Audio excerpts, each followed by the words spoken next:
DRS. Rabbi Farber, what do you have to say? Well, Yitzi, 1 second. Look, on this, it's still saying waiting. Still saying what? Waiting. Waiting for what? Like at the website.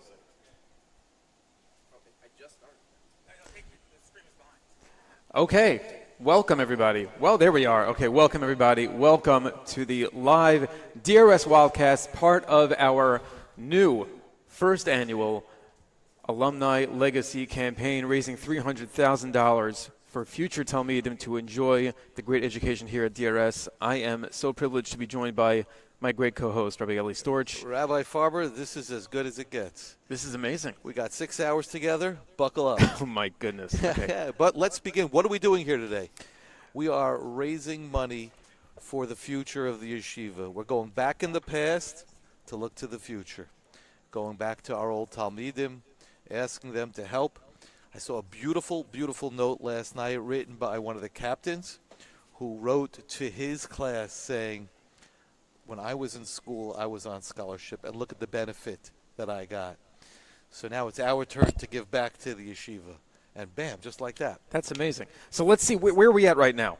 We're right outside If the you building. want to follow along, causematch.com/DRS. Let's pull up the screen.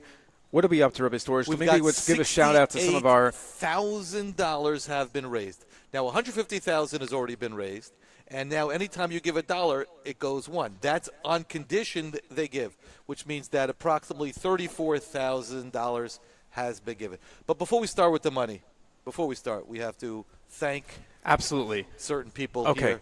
A couple of thank yous are in order. Number one, I want to thank Chaim Hollander, Nachi Cooper for this incredible setup. Look at this, unbelievable. First of all, before that, thank HaKadosh Baruch Hu. This weather beautiful is day for baseball. Fantastic.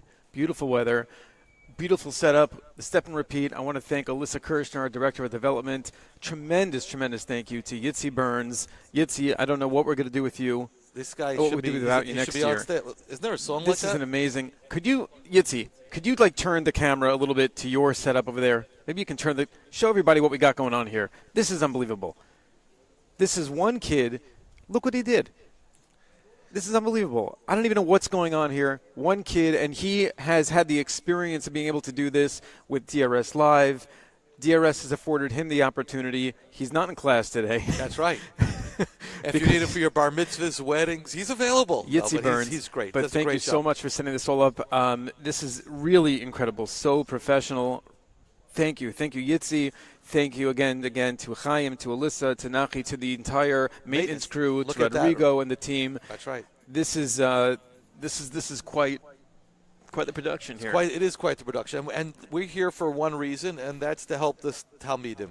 And I just want to give, as it comes in, we're going to shout out who is giving those wonderful gifts. We have a wonderful day planned. We're going to start in 10 minutes with our first guest. It all starts with Rabbi Kamenetsky. We have Debbie Perlman coming right after that. And then we'll start with our alumni. And we begin in New Jersey with at D-Bash Ideas, as David Bashkin will be coming in. Rabbi Bashkin will be joining us on the podcast. Let's just give a shout-out to some of our donors, starting from Yair Frankel with the first donation. And you know what Yair Frankel said? Donation. It was very sweet. He said, I was always the fastest guy on the hockey court, so I wanted to be the first guy in. So thank you, Yair. Thank you to my neighbor, David Pfeffer. Puff Pfeffer. He also did a beautiful job davening for the Amid, for what I understand, on Rosh Hashanah. So in between Rosh Hashanah and Yom Kippur, he really stepped up his game. Thank you to Rabbi Grayjauer, who's a menahel in a yeshiva in Florida, who I'm sure has learned a lot from his years in DRS and taking a lot of those lessons into his yeshiva. Mazel tov to Rabbi Grayjauer on the upcoming nuptials of his stepdaughter. So that's very exciting. Yoni Pollack, a Rebbe in Frisch, he was very generous as well. And from the class of, let's see if you could say, that says in front of you. I can see cheating. this right here, class of 2011. You have a bunch of yearbooks next year I also do. that we can pull out. And we're going to play a couple of different games. Maybe we'll ask Rabbi Kamenetsky some Hebrew names. What do you got there? This is the first. This is the first yearbook. The first yearbook. This is the 2001. Now, there's an interesting story behind the 2001 yearbook. It wasn't published. I don't know if we can get a video of this. I don't know if they could zoom in. But you have the 2001 yearbook. This was not published at the end of 2001. Everybody, like every year, they give their money And at the end of the year, you expect the yearbook, but it never got published. And then 2002, the parents started saying, wait, we gave money. Where's the yearbook? So what do? What would you do if you were the Manal? Everyone gave, and it just died. So they called on Jeremy Joseph. Jeremy, could you edit last year's yearbook? And he stepped up and he produced. And these are the original 14. This is amazing. Rabbi Stewart, so we're talking about legacy, we're talking about alumni, we're talking about history. Tell me what you think about when you look at this picture over here. You don't know. You have no idea where you could wind up. This is amazing. The path, when they graduated, they're all very similar. And now they're all over the place. From Eretz Yisrael to there was a boy living in Kentucky to New York.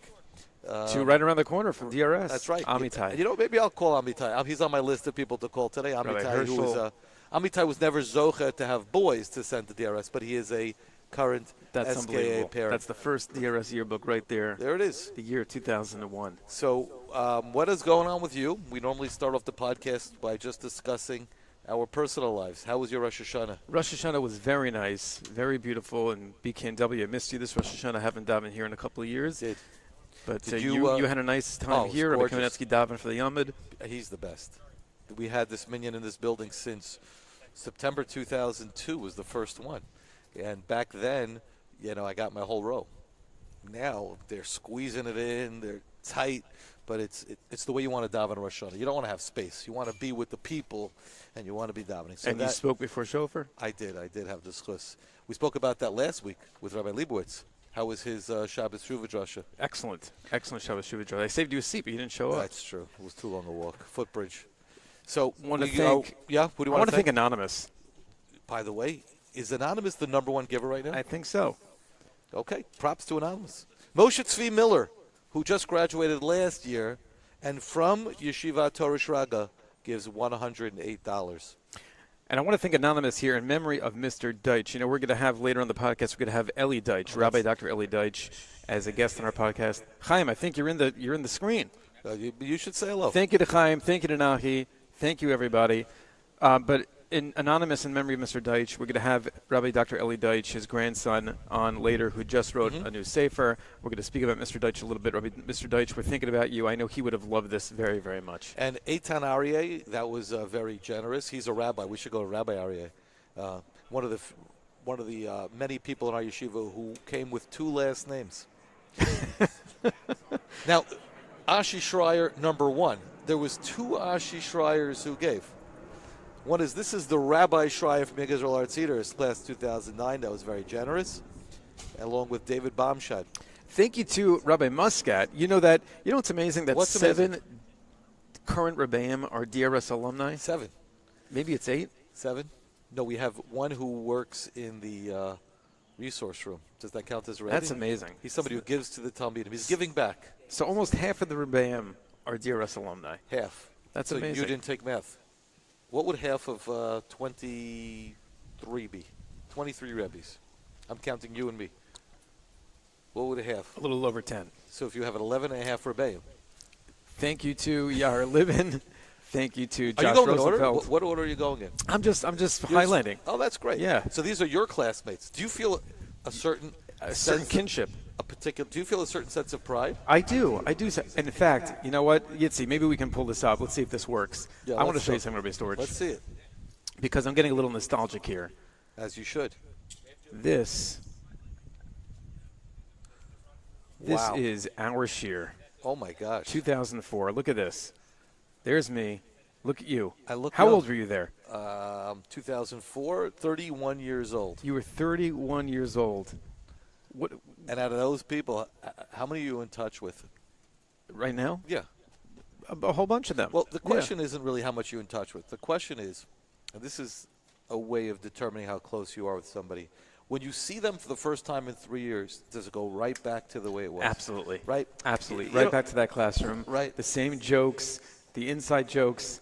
Noam, he's celebrating his son's bar mitzvah next week. Mazel tov. Just saw Sammy. Tani just gave a donation That was nice. in honor of myself. I'm waiting. We're going to all wait for this one. When Z steps up. All right. That'll be Z, we're very waiting exciting. for your donation. Look at this. Jesse, David Pinn, thank you for your donation. This is unbelievable. Oh, but also from that class, not in that class, Shmuel Lerman. Oh, no, not Shmuel, Noah Lerman, but is he the captain? Who's your captain? No, my captain is Z, Avi Zangirian. Z. Avi, we're Captain, counting on captain. you. The Okay. class of 2004, I think, is in 4th place right now. Who's winning? That's a good question. Thank you. Come on, guys.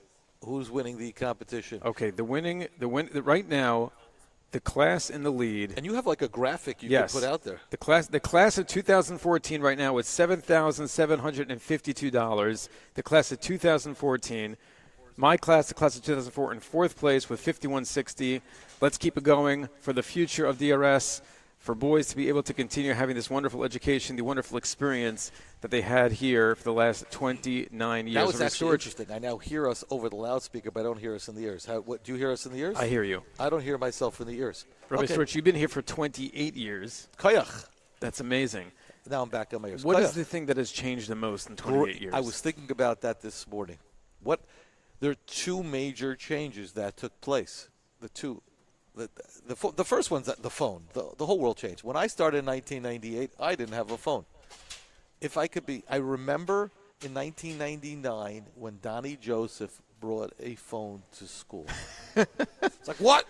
Really? What do you do? Like a phone to school? Like, we didn't think like to ban the phones because the phones didn't do anything.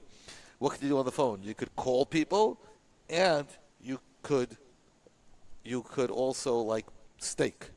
I can't hear myself. You can't play Snake. So that was like, then the whole world really changed because relationships. I'll never forget. I became a Rebbe in 1998, and I had instant message back then. So what happened with instant message? One time I was in the middle of on my computer, and my wife and I shared. And then my wife was going on the computer, and all of a sudden, Amitai Dagan, Champ 911 starts WhatsApp. Instant messaging. AIM, AOL. Starts instant messaging my wife, and she's like, "I gotta get a new screen name." And that was it. And we broke. Then we broke up our screen names. We got a technical difficulty here. Communication. Thank you, Yitzi. It's not necessarily about the phones per se. It was about communication. The method in which we communicate has changed drastically in the 28 years. I never imagined that people would change. The number one reason why I got a phone initially in 2002 was to communicate with my Talmidim from Eretz Yisrael. Like, they used to call the house phone. And when they called the house phone, that's how we did All right, it. I think what we're doing is we are hooking up a third microphone because we are ready for our first Wow, guest. look at this. Rabbi Kamenetsky, welcome to the live Wildcast. Live. You're looking live. Look at this. So we have a couple of things we're going to talk about.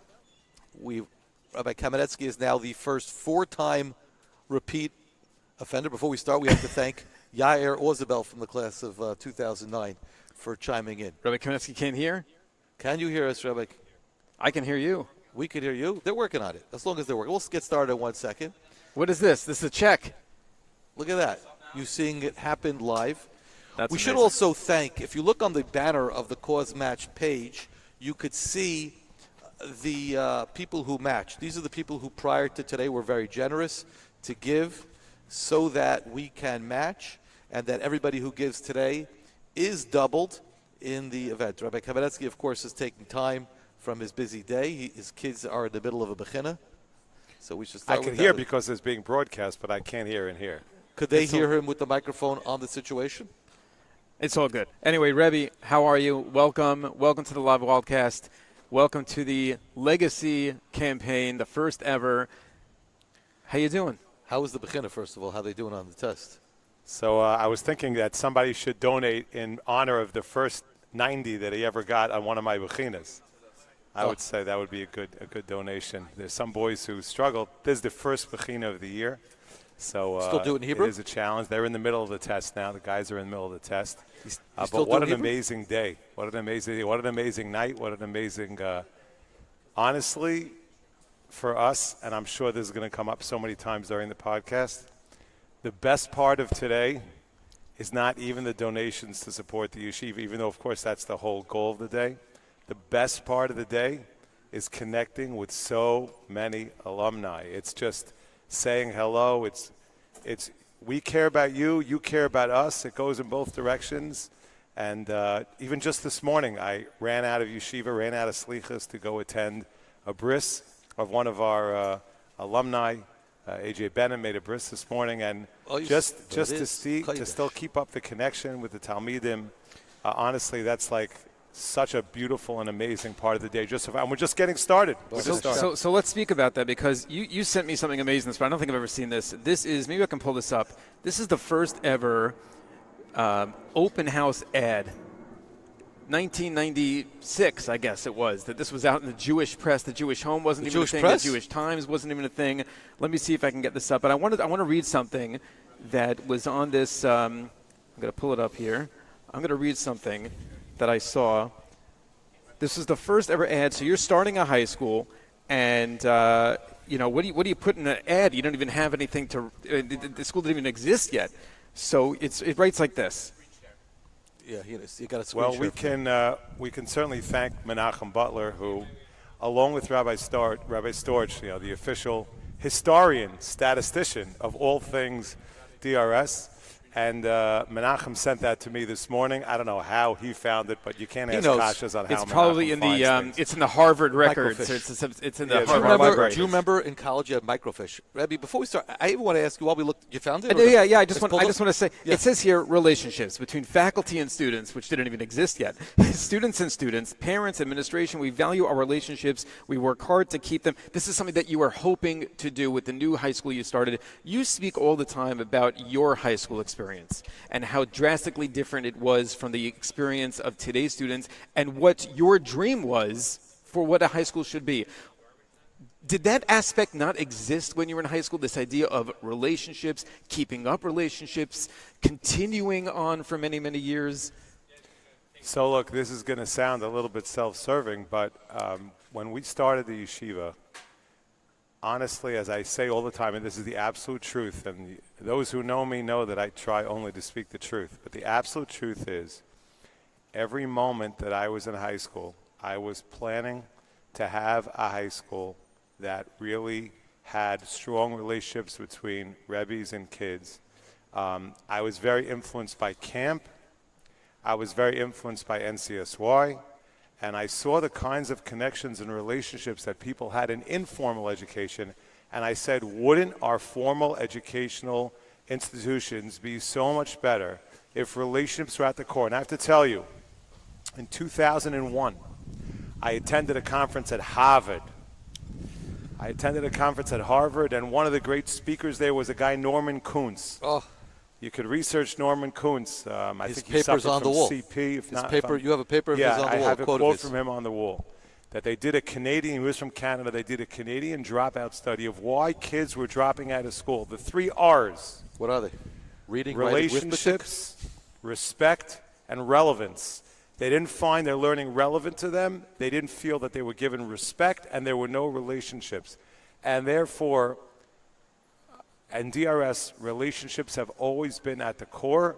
That's why we try to keep in touch with alumni after they leave. That's why while the boys are in the yeshiva, we try not to make it about us. It's not about what we say goes. It's about what's best for the kids, what's best for the Talmidim, how are they going to learn best.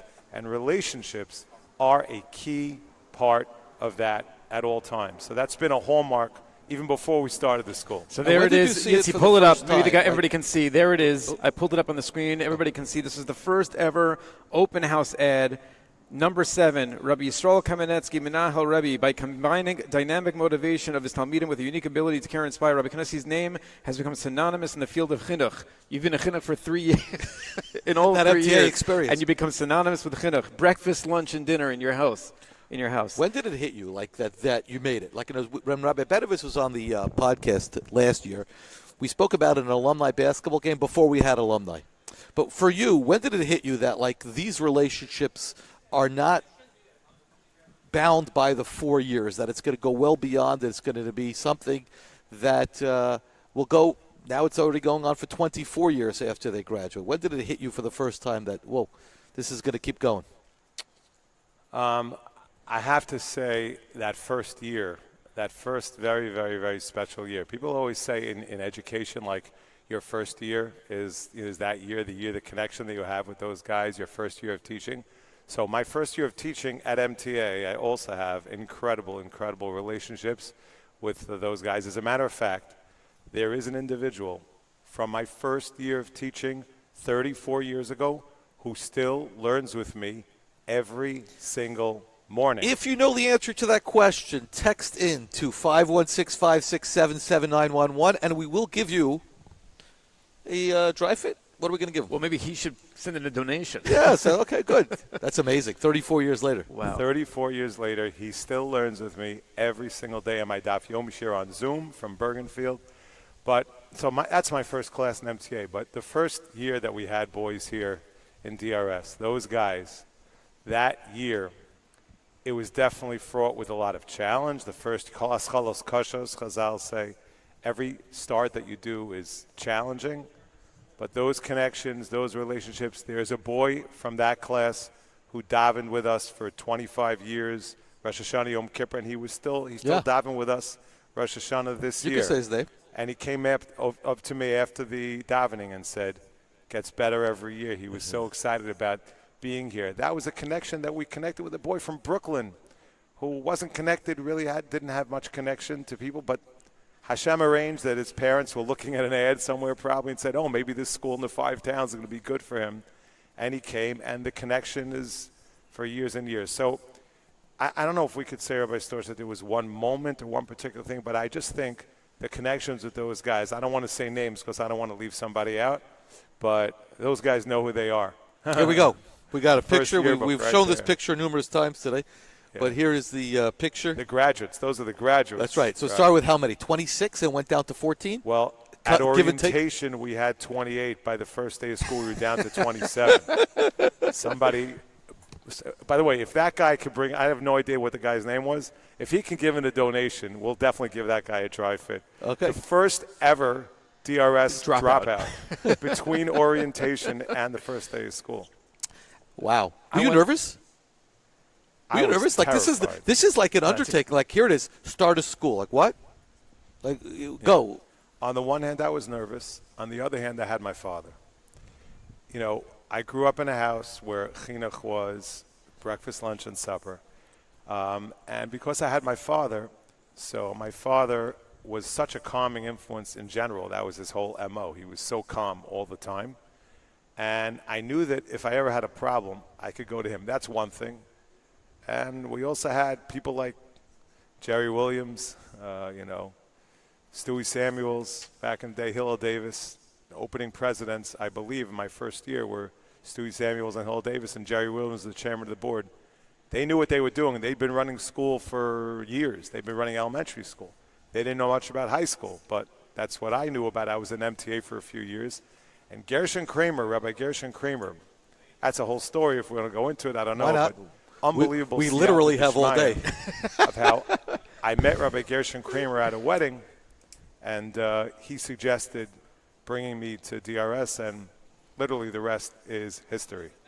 So I want to Yeah. I want to piggyback off what Rabbi Storch said. We see alumni go on and they grow their year in Israel, college. Why give back to your high school? I'm asking you, what is it about the high school years that you think are so crucial to the development of a kid? Why should they give back to us as opposed to their college, their yeshiva in Israel? So many rebbeim sometimes become so despondent of the fact that, I put in all these kochos 4 years, and then they get off to college and yeshiva, and they're going to take the rest, take them on the rest of the journey. But what is it about these 4 years that you think is so crucial? It's a really great question because I think that everybody knows about the implant of the year in Israel.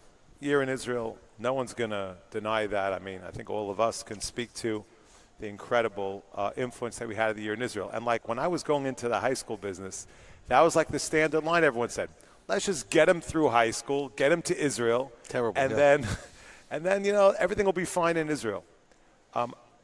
We were committed to the idea that it doesn't have to be that way. And I would actually start off by saying it the other way around. Like, the fact that people are giving to their high school is a proof that the high school was meaningful, that those years, my father used to say all the time, we're planting seeds, we're planting seeds. And the first grade Rebbe is important too. And the second grade Rebbe and the fifth grade Rebbe is important too. And the eighth grade Rebbe. Bashkin. High school is one of the most challenging times for kids. They're getting older. They're asserting their independence. They're trying to figure out who they are. It's a really transformative period, which is why I love it so much. I love the high school years because there's so much going on. There's so much potential for growth. There's so much potential for kids really making important life decisions during high school. And little decisions in high school we've seen over the years, a kid decides, I'll go to this year, not that year. I want to go to this camp, not that camp. Little decisions can really impact a person long term. So, Rabbi Storch always says, and I quote him on this all the time, our goal is to move the chains. Our goal is to wherever you are, to bring you further along in that trip, in that journey. But yeah, the high school years, and again, the truth is, Rabbi Farber, again, I would mostly say it the other way around, in the sense that we put all of our kohos, efforts, and energies, and I think our alumni recognize that we didn't come to work every day for the paycheck that we would get, and any of us that went into other professions could have come home with a much more generous paycheck. But we went into it because we love kids, and we love to help kids grow, and we want to help kids develop the skills, and we get excited over kids growing, over kids serving Hashem, over kids growing in their Yiddishkeit, over kids developing skills for life. And that's what our yeshiva has always been about. So the high school years are crucial, crucial years in development. That doesn't mean to say if a kid didn't do well in high school, he can't do well later. There's plenty of people. But a lot of those choices Seeds are planted, and decisions. Seeds are planted. I want to just say we had our first milestone. We've hit our 100th donor. Anonymous Scott Weissman gave one for. Anonymous gave again? Anonymous keeps giving. He doesn't stop. But Scott Weissman, who was at the Patriots game yesterday, stopped off and now gave a little bit. Some Anonymous. Eitan Greenwald, who just recently graduated as a Chabura guy last year, just gave. And Shmuel Babich encouraged Daniel Shilowitz to give. Rabbi Kamenetsky, before we move on to our next, I want to play a little game with you. Rabbi Farber, you see this? You know what this is? It's a yearbook. It's a yearbook. Have we opened this up before? No. Now, Rabbi Kamenetsky has this thing where he knows every single Hebrew name. Now, he may get this wrong, but why not? This is the 2006 yearbook. Now, the one thing I remember about this yearbook, the binding wasn't so good. So we lose papers from time to time.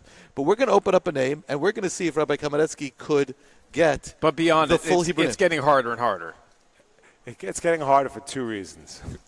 Number one, there's more and more and more graduates to remember, and my head hasn't gotten any bigger. It's still the same. If anything, the brain cells can't as you delete get older space? get smaller and I always smaller want to and go into smaller. the hard drive and delete those things. I actually have a great story from Rav Schechter about that. Great story. Rav Schechter, one time, I was walking with him. Somebody passed by. Oh, Rebbe, how are you? How are you? How are you? And he says, oh, how are you? Great to see you. Great to see you. He keeps walking. He looks at me. He says, I wish I remembered the guy's name. But the problem is, I use all my brain cells to remember Torah. I don't have any room left in there for the names. I wish I could remember the names. I need to use all the hard drive to remember Torah. What was today's daf about? I guess that doesn't say much for my Torah. Rabbi Farber, you want to pick a name? I'll just open up randomly. Just pick a name?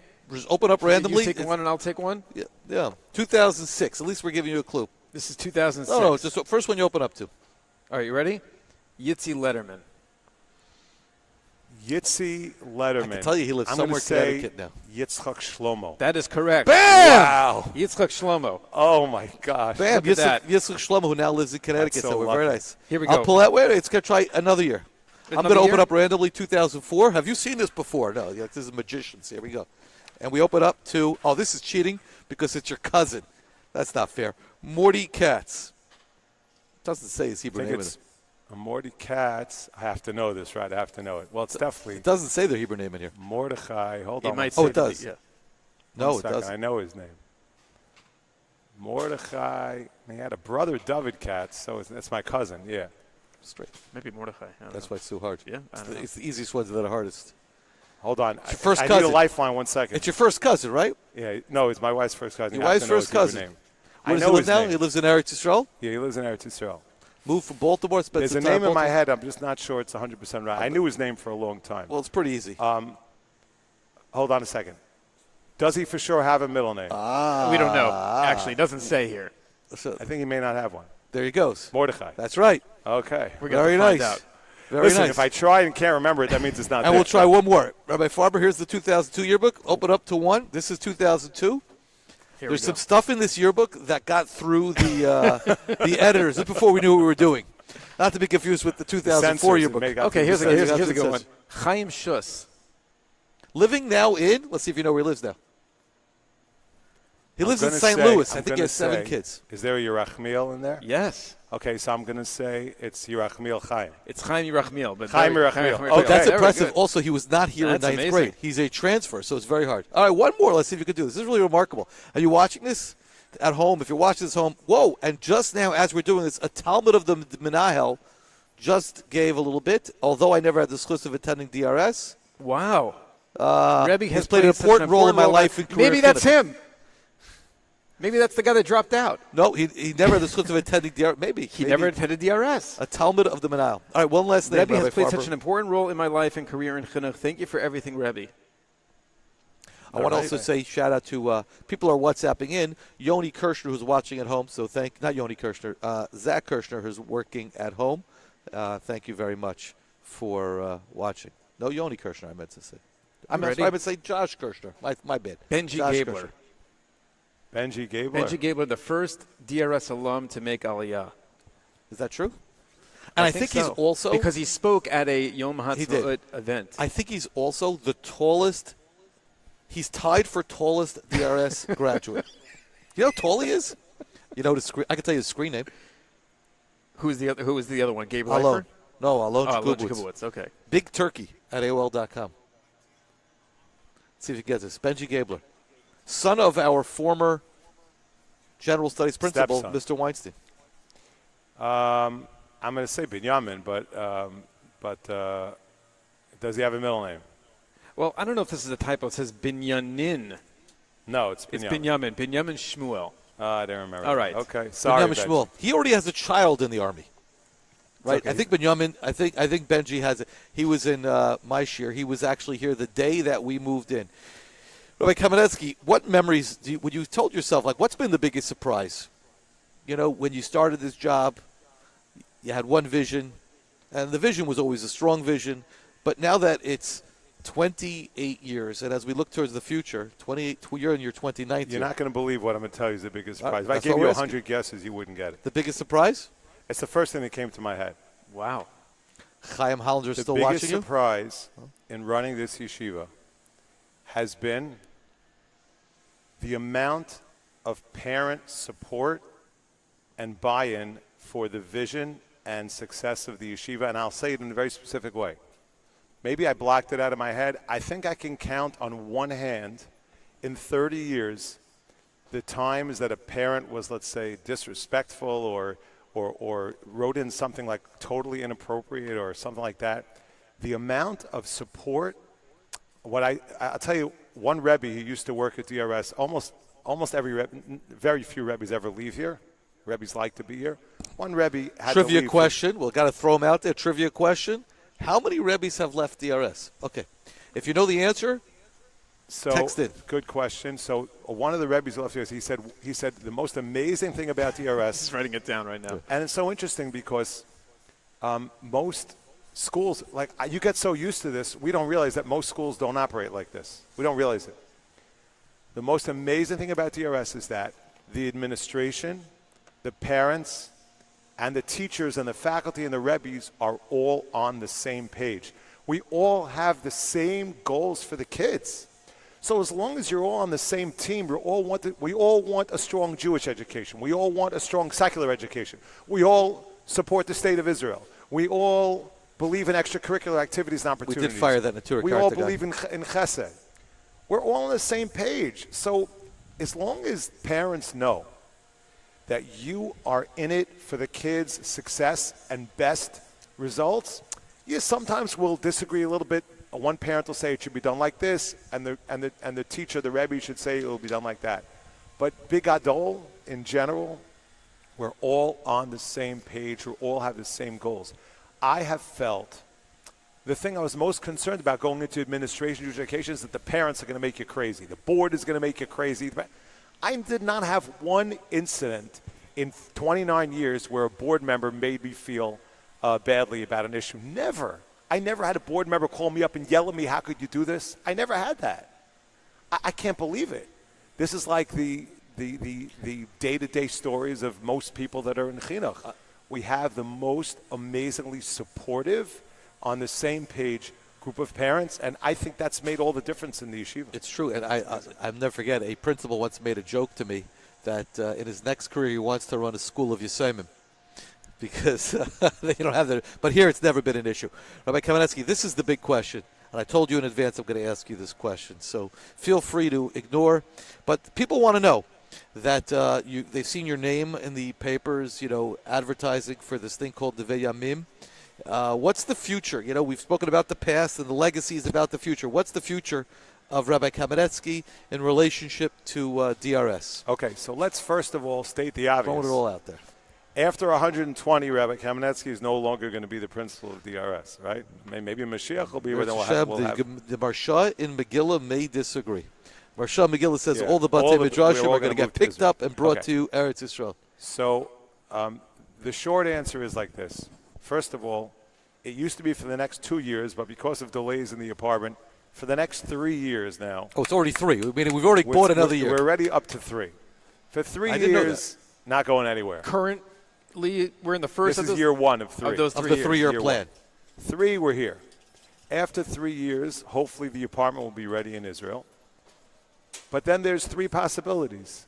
Either we'll make Aliyah after 3 years. What's more likely to happen is we'll maybe commute. We'll spend some time of the year in Israel, but still be running DRS under some iteration, or remain living in Israel. You'll own an apartment in Israel. You could rent out the apartment. We could do other things and not necessarily go. So no plan has been made. What I could say is that. Well, we're hoping for the 4th option, which is we'll all be there together. We'll all be there. We'll all be there. I'll tell you one thing that's clear. I feel such incredible sipuk, and I feel like I'm doing what Hashem wants me to do while we're here. And Baruch Hashem, the yeshiva is perhaps at its strongest that it's ever been. Arguably, it's at its strongest. So you can't just. It's not right just to walk away from something when it's going State of the great Union is strong. without putting things into place. So unless there's something in Eretz Yisrael that's like also really serving, I'm not ready to retire. So unless it's something in Israel that's also very strong that I can contribute to, I'm not running there that quickly. But on the other hand, I have been exploring different things in Eretz Yisrael, and maybe somebody just texted in as you're talking. Apartments are still available there. Okay. I had to interrupt. Yeah. Okay. Sorry. Yeah. So less what? I'm sorry. I have been looking, and I did discuss some job offers in Eretz Yisrael over the summer. There are some offers on the table. But again, it's got to be something that will be something similar to what we're accomplishing. You have a good agent here. over there? What? You have a good agent? Somebody's. No. I'm very bad at those kind of things. Anyway, any final words from you for us for the people? As I got to mention that shkoyach to Yosef Matowitz for coming up big. Class of 2013. I really want to thank. Yitzi Burns. Yeah, Yitzi where'd he Burns, go? Unbelievable. I want to thank Chaim Hollander. Yitzi Burns went to get Chaim Hollander for all of his work for the yeshiva. I want to thank Alyssa Kirshner and thank Rabbi Storch and Rabbi Farber. Anybody who knows them knows that they love doing this, but it's also a lot of work. And I really just want to say to the alumni, we so appreciate your joining us today. We only turn to you because it's something that we need. And over the last few years, we've had more and more and more requests for scholarship. And we want to help those people to attend the yeshiva. So we thank you for caring about your yeshiva. And we wish you tremendous hatzlacha. Please stay in touch with us. For 29 years, we stayed in touch with you and didn't ask you for money. We're going to hopefully still stay in touch with you for the next 29 years and beyond. Even from Eretz Yisrael. Bracha v'hatzlacha. Even from Eretz Yisrael. Thank you, Rabbi Kamenetsky, for your time. And look at this. Today, we got our next today, guest. Rabbi Kamenetsky, don't be surprised if you see your number. If you see you're getting called, that's a good thing. That means that Rabbi Kamenetsky likes you, respects you, trusts you, and wants to hear from you. Okay. Thank you, Rebbe. Thank you, Rebbe. We're ready for our next guest. This is special. This is the because best. We've been wanting to have you on the podcast for a long time, but you've refused. I don't know You said yes You because said yes because you love the alumni, you love the students, they love you. Ladies and gentlemen, I think ladies are watching. You put There's at least one. flip it this way. Figure if we have, Yitzi, help Debbie out. first of all, before Yitzi, your brother Avi just pumped in something. So way to go, Avi. Very That's not nice. his brother. What? It's not his brother. Avi Avram? Yes, Avi Avram? Burns is his brother. No. Yeah. Oh yeah. Yeah. You don't know that? Oh, is that your brother? Yeah. Yes. Come on. You got me scared. I'm like, I got something. Boys Anyway, have just we got finished taking the test. We have Debbie here. This is great. Debbie, could you tell me when you arrived in yeshiva? 2002. 2000. And that was in the old building, or No. that was here? Still, it was here. here. Yesterday I was in the old building, the Israel Chesed Center, that does wonderful things. They Yeah. are now in the Titman Auditorium. Oh, they moved They from the other moved place? downstairs in the Titman Auditorium, and we got a. By the way, we have an audience here now. How you doing, guys? How was the test? But Debbie, How was the Gemara test? Well, let's focus on Debbie. Debbie, when you came to school, why did you decide? Where were you before, and why did you decide to come to DRS? Well, I worked as a nursery teacher in a private school, and we closed that down. And I looked for something else, and I think Richie offered me to work, to come to Haub, because I think Naomi had left here. DRS. Naomi had left. Naomi Sokol. Naomi, I don't know, what's her name now? It's with a Z. So Richie said, "Come, give it a shot." And that was it. And that was it. So then, how did you learn what DRS really stands for? What does DRS really stand for? What it really stands for, Yeah. or what they call it. No, what is it? What do they call it, Debbie? Debbie runs school. Debbie That's runs right. the school. Debbie is the camp mom. Well, Here. Hashem. DRS mom. DRS mom. Did you ever think? You ever think it would be 22 years? No. Was it the commute? Like, what was the thing that drew you most to DRS? The commute. Not the commute. I got to ask you something. The commute's hard. I got to ask you something. You knew Rabbi Farber as a staff member, but really you know Rabbi Farber as a student first. He was part of the first class that you were there, 2003, 2004. We can tell a story about. What do you remember about Rabbi Farber as a student? I got suspended because I prank called Debbie when I was in 11th grade. What'd you do? I called Debbie pretending to be Zach Wertheimer's father, pretending to be George Wertheimer. Yeah. And I did a George Wertheimer voice. I called How Debbie. was it? Let's What? hear. Let's hear. I don't remember how it went, but I called Debbie pretending to be George and told her that Zach You know had who caught him? Who? Yes, Mr. Feldman. Mr. Rohr. Oh, Mr. Rohr caught me. Wow. But Because he called George Wertheimer to ask him a question about how Zach was feeling because about Zach had a David doctor's or appointment. something, and he goes, he left school. He goes, he shouldn't have left school, and it. So I got suspended for the day. Really? An in-school suspension. I had to sit in Mr. Rohr's office. When you applied day. for a job, did you have to tell them you were? Very often you have to say, Well, I got suspended from school. So like I you had- applied here. and did they ask It wasn't you? on my record. Who interviewed you? I paid Debbie to take it off my record. That's what she does. That's what Debbie She does. scratches Do it off the what? record. Take He it off took his it off my record. record. Debbie, It's if like you the could ask- permanent record, so-called. Permanent record. Where do we store those permanent records? Now that we don't want to give away the state secrets. What was the old thing called? The old system? We had Not- Win Win School. School. Win School. We had DDC. So, Debbie, 22 years. Sometimes alumni pop in upstairs. They'll say hello to you. You're so surprised to see them. You see them growing up. What has changed the most over the 22 years, students in the school? A lot more boys. A lot more. A lot more boys. I don't remember. I can't, name them. The olden days, I was able to tell you every kid, or it's also my age. It's getting older. Well, you know what Rabbi you're getting Storch's older. trick is? Rabbi Storch's trick to know the names of the boys is he helps you serve the lunch. Mr. Feldman's trick. I got it from Mr. Oh, you got it Feldman. from Mr. Feldman. I got He it from helps Mr. serve Feldman. the lunch. So when the boys come up for their pizza, Rabbi Storch will look at their name. And you he get a learns free their lunch name. from Still time wants to to time. do I that do. now. That It's very good to do that. Debbie, if you could look back 22 years, what's your fondest memory? You've seen a lot of things, people coming, going. What's your fondest memory? I don't know. I can't pinpoint one. I think in the olden days, there was a warmth more of the boys. Mm-hmm. It was a smaller school. The more I felt more connected to them. Now it's so-called school secretary. You know, nothing. Debbie, do you see like people like Rabbi Farber, or Rabbi Rosenfeld, or Rabbi Jedikowski, or Rabbi Ginsburg, and I give you all these names?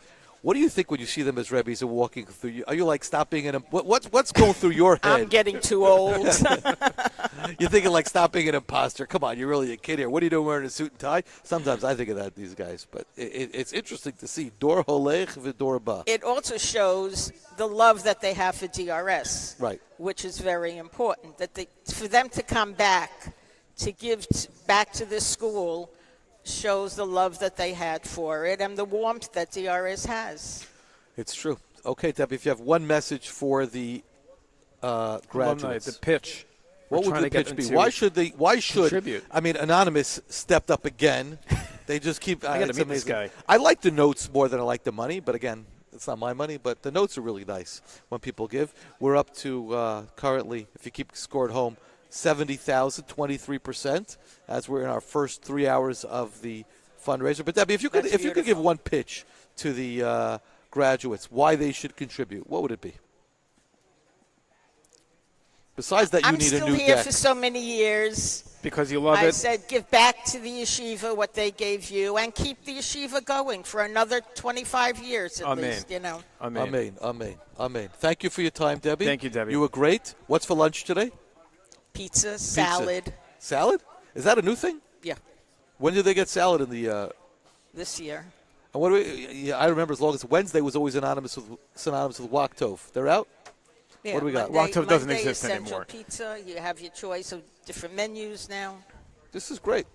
It's Thank like you, a regular Debbie. eatery. Okay, Debbie, thank you for your time. Thank you very much. And we're going to get back to our show over here. Rabbi Farber.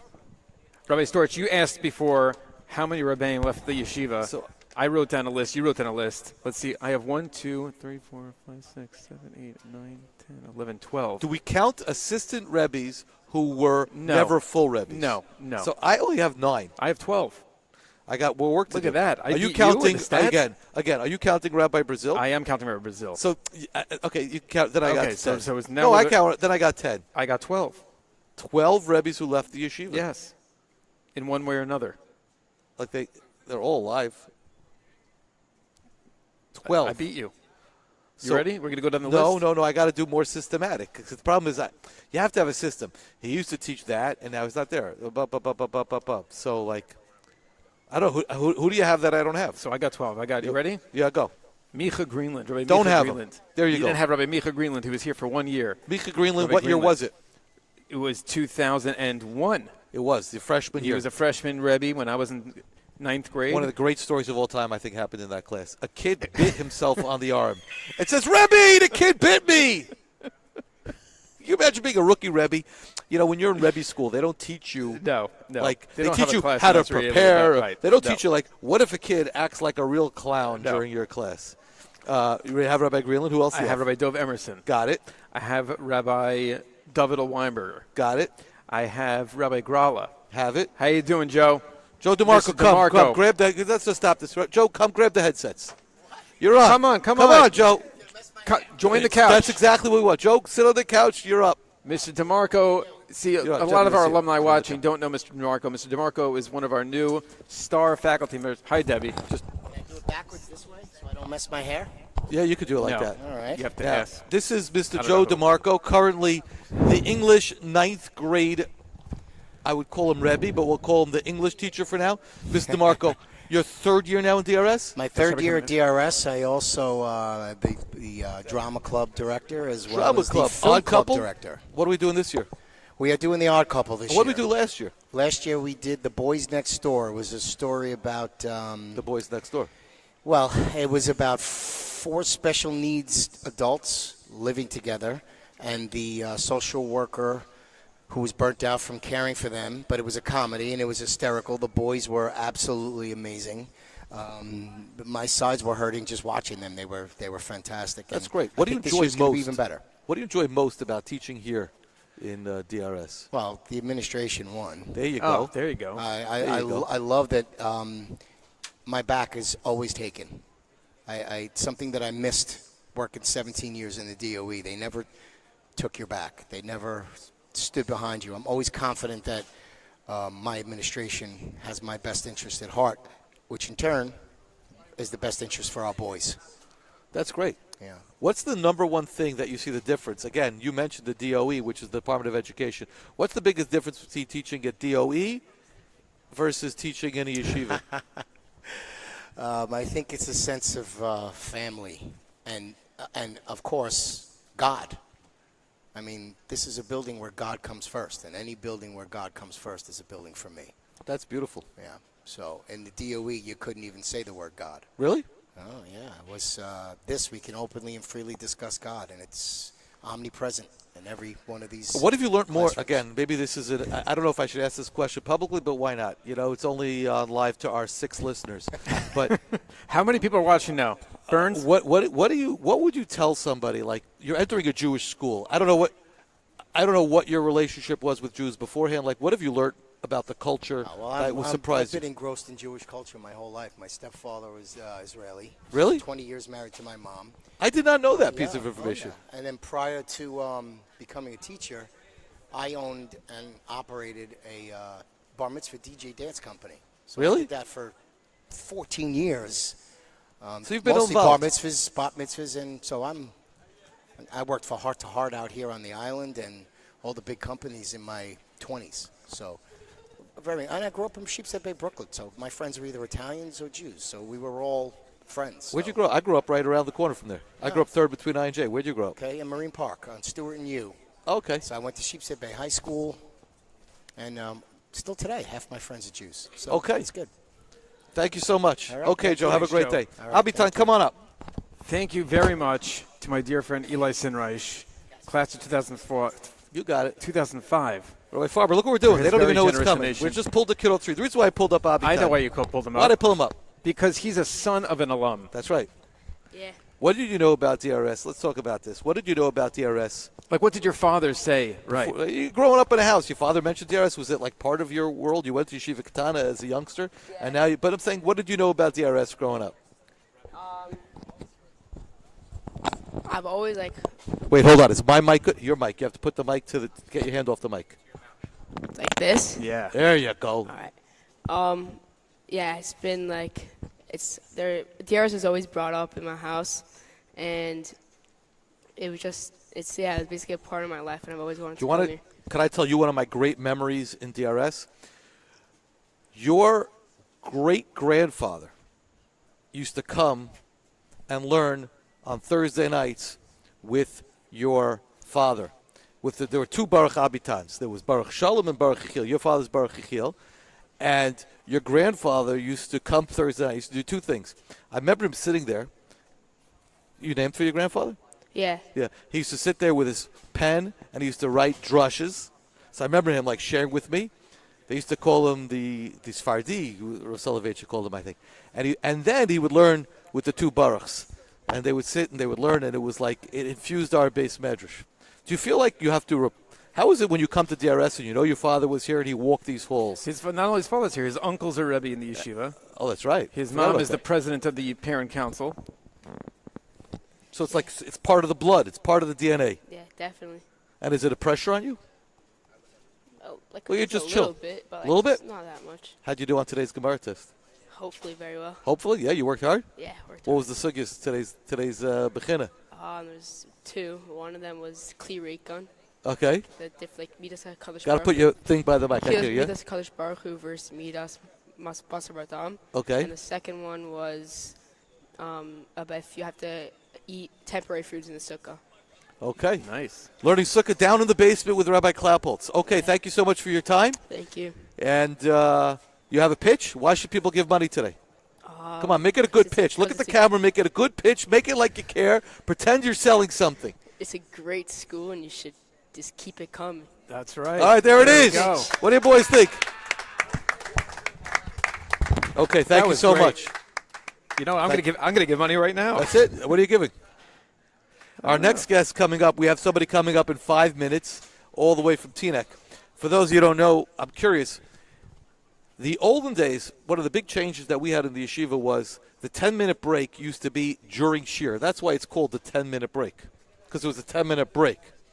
And I remember the early years, it was 10:40 to 10:50, and then you'd come back to shear from 10:50 to 11:20, and it was 2 minutes until the next class.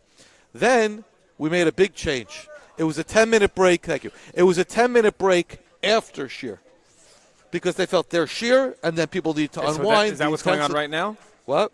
The 10:56. So the 10-minute break will be taking place in 4 minutes, but we have our next guest coming on in Zoom.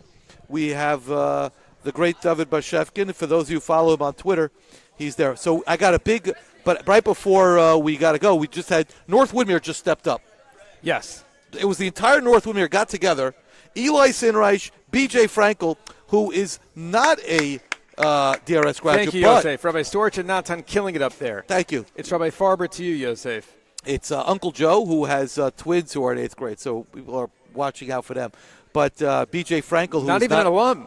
Who is not alum, but he is somebody He's in the who, mishpacha very much. He's part of the he Lehman married mishpacha. a Lehman and Kelly, and of course I had the schus of giving B.J. Chaskas. Great moment. I'll never forget under his chuppah. You'll appreciate this. Rav Bina's Mitzadar Kedushin. I have the schus of being an aide Kedushin along with the Rosh Yeshiva from Muncie. My gosh, it slips my mind. It's part of the story. Big Talmud Chacham, B'tzion Radinsky. Yeah. So Rav Bina is doing his thing, and right before we start, he stops. He goes, Rabbi Storch. I said, yeah. He goes, he's a real Talmud Chacham. Okay, now we can continue with the wedding. He just wanted to announce that the other aide.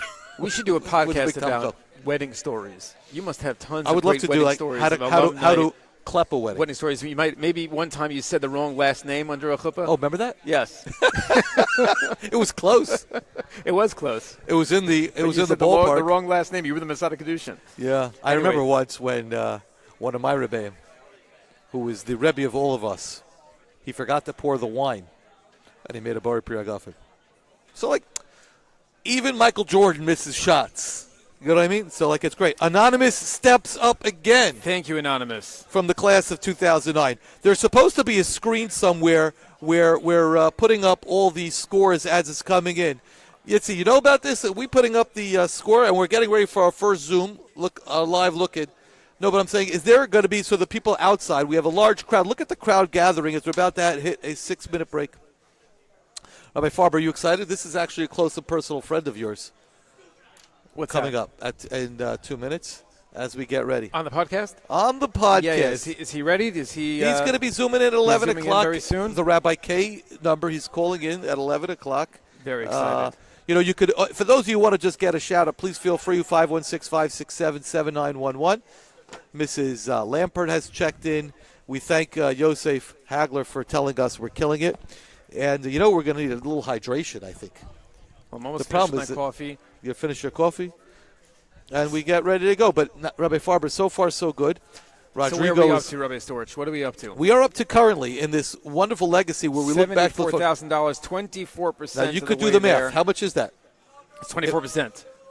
We're very close to a 1/4 mark. Rabbi Storch, I just want to thank one of our sponsors. Please. And that is Adonis. We have sponsors? The Adonis Apparel Company. Wow. Adonis. What about Adonis? I'm wearing one of their shirts right now, actually. I think you are, too. I'm wearing their one pants. Of their wove shirts, and they're wonderful. And I just wanted to tell everybody a little bit about Adonis. Adonis shirts started 28 years ago, and they specialize in men's and boys' shirts. So we have a Yom Tov coming up. If you want to buy, these are extremely thin. How comfortable? Comfortable. I can stretch. Wow. They're fantastic. Adonis shirts. Plain white, design white. You can get a French cuff. You can get slim fit, husky fit for boys. Husky. Yeah. You ever walk into a... You're asking what? Things hands? you don't do, right? So the guy's giving out the parade shirts at SK. Who wanted the extra large? Right. You can't do that. And you're wearing Adonis pants. I'm wearing Adonis pants. And they have slim Love the tapered, Adonis pants. machine washable, adjustable waist for kids. So Adonis shirts, Adonis pants. Go to Adonis.com. Okay, let's go, David. Chop, chop. Where's Let me just text in and make sure he's calling in. And you have your Zoom open? Is the Zoom open? The Zoom is open. The Zoom is open. We're loading plain paper. Now the copy. I just want to thank again B.J. Frankel in honor of Rabbi Weber and Rabbi Ginsburg. Thank you, B.J., for that donation. Honor Rabbi Weber, Rabbi Ginsburg for their unwavering Mesiras Nefesh for their Talmidim, something I'm privileged to witness firsthand. It is unwavering. How about that anonymous person? You know, we really should give a shout out. Like, it's amazing. You know, we were talking a little bit about the Rebbe's. Oh, thank you very much to Ethan Felder. Thank you to my from brother-in-law, the class Ethan. of 2015. Thank you very much, Ethan. Thank you for that. Oh, it's your donation. brother-in-law. Yep. Is that going to come up on the Rosh Hashanah table? I'm going to ask him why it wasn't more. Huh? No, and then Anonymous from 2016 then steps up. Amazing. With another big donation. So the donations are coming in. You know, people have to get to it. We wait for our next guest as D-Bash. I wonder if we can get a quick. Yeah. Oh, he's in? He's in? Okay, this is very exciting. Here we go. I'm not going to hear him in my. There he is. There he is. You can hear us? You can see us? Okay. But he's on mute. That's how every Zoom conversation begins. Wait, he's on mute. Here we go. 3, 2, 1. David Bashkin, welcome to the DRS Wildcast. This is so exciting. This is an incredible privilege to be here with you and Rabbi Storch. I mean, this is a dream come true for me. I was thinking that when you having me. started your Twitter account and you have what are you up to, 25, 30,000 followers, this is what it was all about. You were driving to this moment in time. Are you going to make me begin my interview by correcting you on how many followers I have on Twitter? You are the number doing 2. here? You're the number 2 guy in DRS in Twitter followers. Who's number 1? You got to guess. Oh, it's that random the White House correspondent. That's right. That's right. Oh, that random White House correspondent. Not to be confused with the white hair. David Bashkin, from the year of 2002, you began your DRS. First of all, thank you so much, David. This is thank you, really. Privilege for us. It is a privilege. We really appreciate it. It really means a lot to us. From the year 2002, you joined DRS when it was back in Temple, Israel, on Central Avenue, in your hometown. Tell us about your memories starting. First of all, why choose DRS? You were coming out of South Shore. That's question number 1. You were Good coming job. out of South Shore. DRS was only open for 1 year. They had like 2 kids at the time in the school. 26, 28 before orientation, and once orientation finished, down to 26. And who chooses DRS? You, your parents? This is a spicy question. That's what we're here I for. don't know if you know the background story on this. This is an extraordinary. Well, We didn't know there was a background.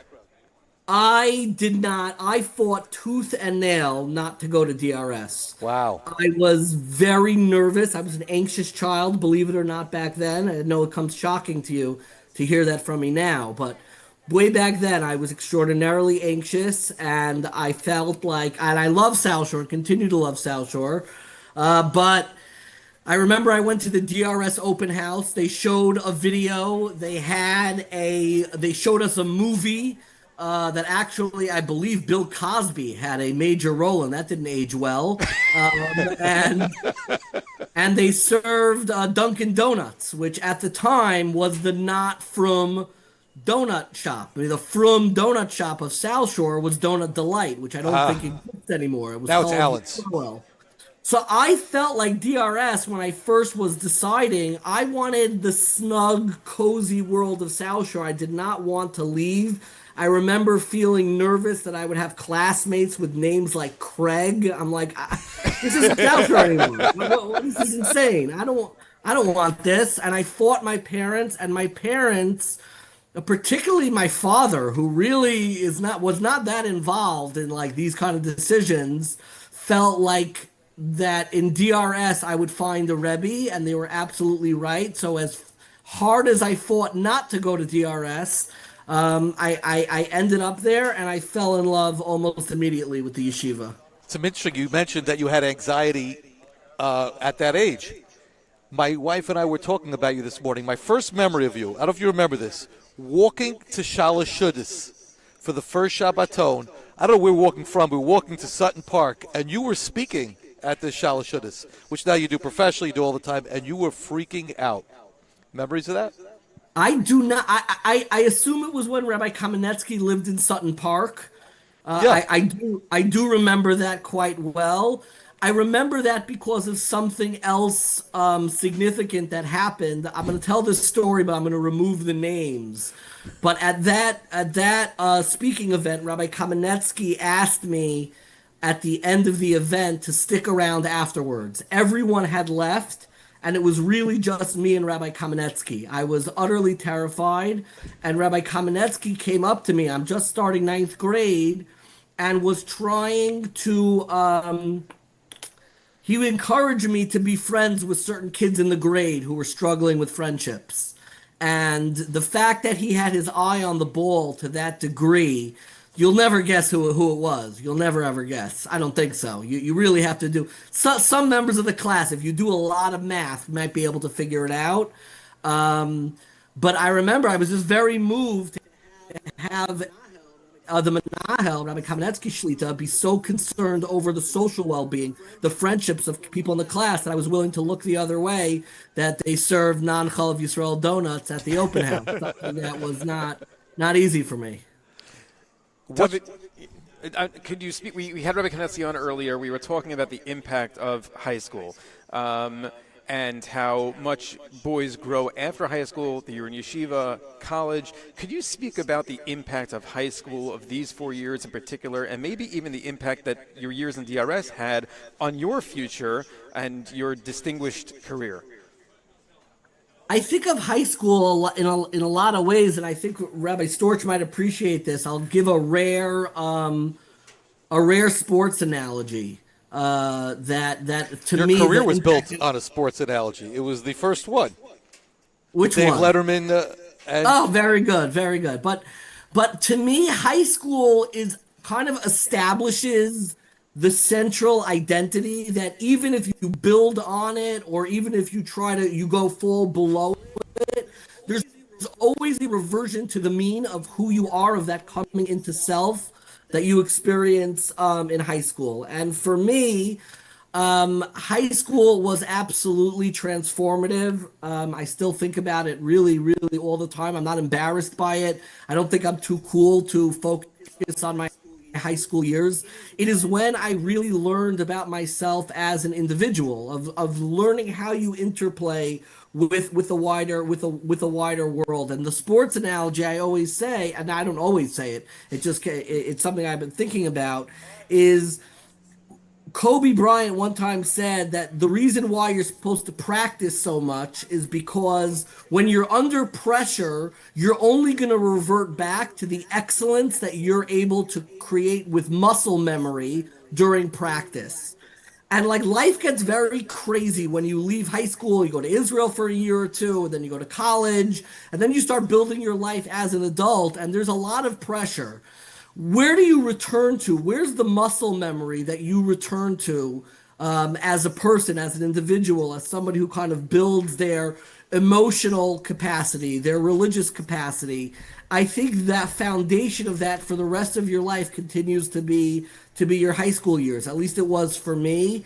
And I love DRS very, very much. If you could look back and share one memory, like that most inspirational moment in your 4-year career here, something that you took with you.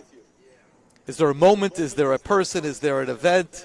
Something that, wow, I got to think about that. And that really, I think about that all the time. Wow. Undoubtedly, I could give you memories from every single year. I could give you memories from every Rebbe that I had. I had 3 Rabbeim in DRS. I had Rabbi Kamenetsky, Rabbi Friedman, and I had a double dose of Rav David Willig, the Radu.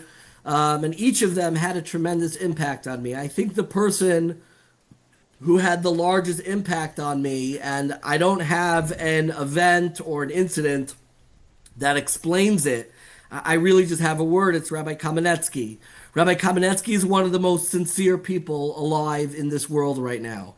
The sincerity of Rabbi Kamenetsky, the way, why is Nathan making a face? No. Someone just We're delivered getting us cookies here. Someone We're just not delivered messing cookies around. to us. Oh, okay. So I'm going to try to send it to you just making digitally. sure. No, I don't think that he's Thank you. changed at all. There's something about Rabbi Kamenetsky's sincerity that I never thought that he was like politicking or trying to be the cool Rebbe or the fun Rebbe. He was just trying to build a connection and make sure that you are going to have a lifelong relationship with Yiddishkeit. Sincerity is very disarming, especially for someone who's like as self-deprecatory as myself. I'm not used to people who they are Toho Kabaro. Their outsides are their insides. And Rabbi Kamenetsky always modeled that for the entire yeshiva. So I think for me, it's just Rabbi Kamenetsky's sincerity. I texted Rabbi Kamenetsky, I think 3 weeks ago, just for no reason whatsoever, just to say thank you. I think that's awesome. a true story. David, you're known for being a voracious reader. And you read every Shabbos, you publish out. You still do that? What you read over Shabbos? Yes, I do. I'm going to read to you a quote, and I want you to see if you could tell me who the author is. That's insane. Okay. Feminist is a movement with its own ideals. Any movement other than Judaism itself has no room in Judaism for justification. That is not to say that women cannot be granted a sufficient role in Judaism. Who's the author? That is a David Bashkin classic from 12th grade Machshava paper. We pulled it out. There it is. Good grade. You know the Machshava paper. You give a Machshava paper every year where you ask someone to explore a topic in Machshava. The one that really captured me and that I still think about, though, you gave him a very unfairly a bad grade, something that I have not forgiven you for. It wasn't me. You gave me a fine grade. Was Yoni Statman. Yoni Statman wrote. Because I don't understand this paper. It's too smart for me. You can't hold that against him. Would you give him a 79? That's crazy. He wrote a paper on the Jewish principles of infinity based on Amir Achazel's The Mystery of the Aleph. It was a jaw-dropping paper. And what do you give him, an 81? Points deducted for not understanding. I'm not going to read it, but there's some fascinating footnotes in this paper. Do you remember this? I don't know if we want to read all the footnotes. No. But There's one we can't read. We'll delete. There. You know what? I'll read part of it, and you'll see if you can finish it off. But I'm not going to finish it off. So it's a footnote you wrote. Additionally, it's important to note that women differ regarding the laws of Bittul Torah. Women do not have a prohibition of interrupting their own learning, while a man who interrupts his learning is considered a sinner. Rabbi Flaum, as quoted by somebody else. Not going to say who. What are you doing to me here? In the footnote. What's the point of this episode? Is this? By the way, this is great. To end me? What's happening right David, now? this is actually amazing. You are a real writer. This is your first Jewish philosophy paper. I could probably sell this for a lot of money. Oh, a fortune, thousands. At least $3 or $4. There's no doubt about it. Put it on eBay later. But David, could you look at your years in DRS and look at specific skills that you picked up there that helped you now, whether it's your writing, your scholarship, your speaking skills? I mean, there's no question that I served on the DRS debate team with my dear friend Menachem Butler. You have a lot of dear friends, you know. As Wilbur, which I see right behind you. The original Wilbur was Menachem Butler. He was. I happen to have had my debate partner, who did not graduate from DRS, but somebody who I am still in touch with, was Rafael Balsam. Really? Who was a brilliant debate partner. Shout out to Rafael. And it taught me, again, Rafael was brilliant. So he did all of the research and all of the work. And they just kind of tapped me in. And I had the gift of gab, as Craig Berry once said. So I was able to kind of speak in a way and present the arguments in a way. So debate team had a massive impact on me. There's no question about it. I was very, very, and I also, you have the yearbook, I see. I was editor of the yearbook. Oh, don't do that to me. There You're killing. he is. This is Look look at at that. Man. Can we zoom in on this? You're killing me. That's what too we're about. painful. This is great stuff. You didn't go gray until a year later. It's comforting because I look even more good looking because I'm right on top of Craig Berry's picture, which was taken in his dining room. He's the only person in our class who did not have professional pictures taken. I'm not going to lie to you. I'm a good-looking man in 12th grade. You go back to 2002, not too shabby. Not too shabby at all. It's pretty good. David, a couple things. I think you did win the award for Best Debater. That was the award you got at graduation. Am I correct? Did I? Was there awards? There's at the senior award dinner, I was gifted a calendar. And the calendar was representative. Do you remember what the calendar was representative? Share with me. No.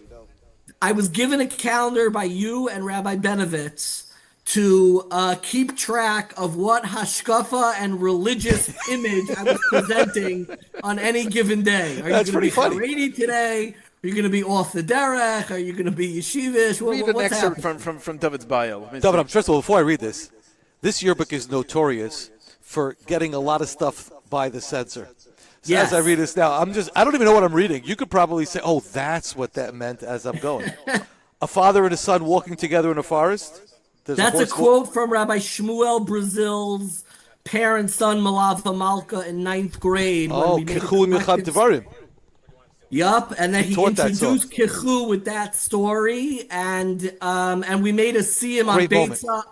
I said the Kaddish at the siyum, and I am 99% sure I did not finish the Masechta, and that is the guilt that I have been living with So, for the David, past 20 before Yom years. Kippur, you have 40 blot to learn. You can make up for That it. was not easy. That was It's funny. I remember your reaction. We gave a gift to everybody who finished the Masechta. We gave them a gift card to one of the local Judaica stores, and you were, I just say, I think would rather prefer one from Modell's. Yes. Okay, so that's number one. Let me see what else it says. With an unparalleled imagination and creativity, That's for sure. David is known to spontaneously make up stories. Parentheses, Noiseville. Cause anything can be Noiseville. real in the world of make-believe. Look, Mom, no hands. I'm just so curious what all this means. The love of storytelling and narrative was with me at a fairly young age, and yes, I would make up stories or share stories. That was part of the joy of the DRS experience. I love that you have the yearbook there. I There's wanna turn great this- stuff in that yearbook. I want to There's- turn there's this. Shout out cut- to Morty Jacobs for There's really a couple doing the I work. believe there's a couple of pictures of Texas. Vahamev and Yavin.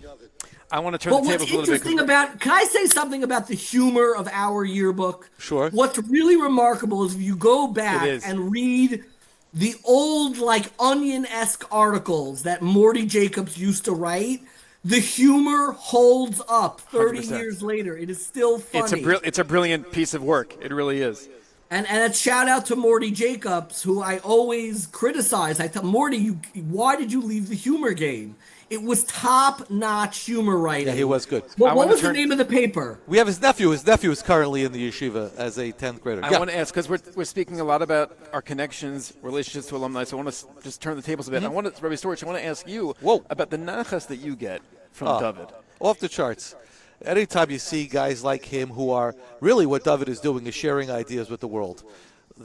Whether it's, again, we and Natan both, Rabbi Farr both left Twitter, but the idea that you're able to share ideas both in writing, whether it was synagogue, whether it was Baruch Ezrachim Tizkor, or any of the other Sfarim that you wrote, and just to get people to think.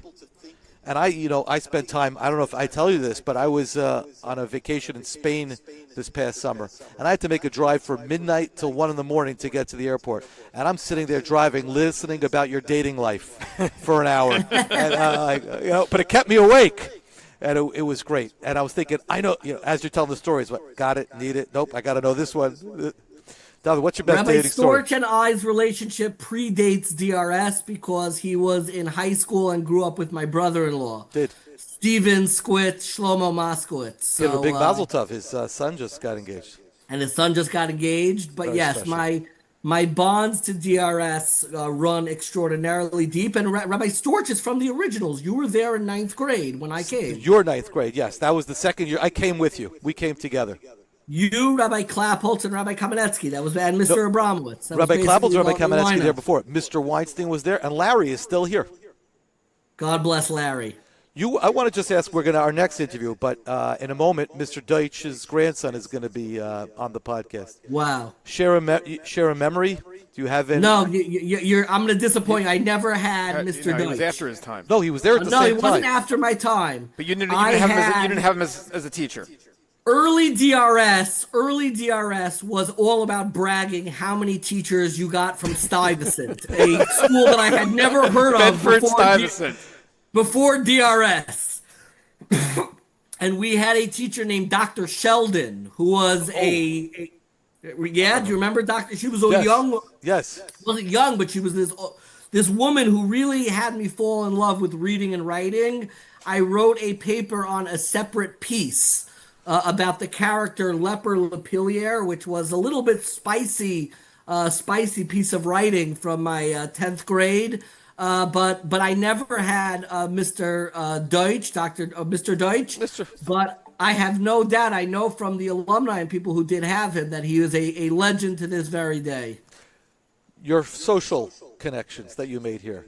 It's one of the great things we think about DRS. How many, there was a group of 11 that was pretty tight, but now that you are out in the world, and you don't see them necessarily all the time, but those connections, they stay, they matter. I'm just looking. I have 2 WhatsApp groups that are entitled Egregious, which I believe is a reference that you made, that we had a group of 12 people that we all hung out together. We realized that we had different lists. So we both said, we're both friends with 11 people. We called ourselves the Egregious 11. That's funny. But when we compared the list, we realized we didn't have the same list. There was one person on the Queens list that wasn't on the 5 towns list, and one person on the 5 towns list that wasn't on the Queens list. I'm not going to make you guess who they were. You know what? Why don't we share? It was Warman and L.O. Statman. Warman and really? Statman. Okay. That was the machlokas. But we still have I have 2 chats that I'm in called Egregious. The mainline Egregious chat is extraordinarily weak, but there is an Egregious side chat that I would deny if anybody thought it existed, that is extraordinarily active, that is just 3 members. Very good. And that's a DRS chat, and it continues to this very day. Amazing. Okay, David, thank you for your time. What else, if you could just share, we spoke about the memories. Why should people give? Why does it matter? You want to give a pitch? Yeah, Besides the drive-in. sure. I think giving to DRS is you are creating a foundation that is going to stay with this person for the rest of their life, and it is a brand of Yiddishkeit that we desperately need more of. A Yiddishkeit that is grounded in substance, in joy, in happiness, that is hashkafically resilient, is able to include a lot of Klal Yisrael inside of the DRS walls, and really create a lifelong appreciation and love for Yiddishkeit. I think it is one of the finest high schools in the world, certainly in the United States. And you just continue having nachas, and it's my personal pleasure to continue to support the yeshiva. Okay, we thank you so much for your time. Rabbi Farber, anything else? I just wanted to, again, David, thank you very, very much. We know you're it means busy. a lot to us. What are you doing with your time besides just you're writing still? I'm nutsing around. What am I doing? Who knows it? I'm We're nutsing thanking him, around. and he's like, thank you. He gave me something to do this No, but morning. David, you have a Yom Kippur stellar, don't you? You going somewhere for Yom Kippur? You Yes, I'm speaking? going to Toronto for Yom Kippur. That's I'm always in the been middle your of thing. preparing. Any new books coming out? Yes, I have a book coming out later this year. What's coming out? Sure.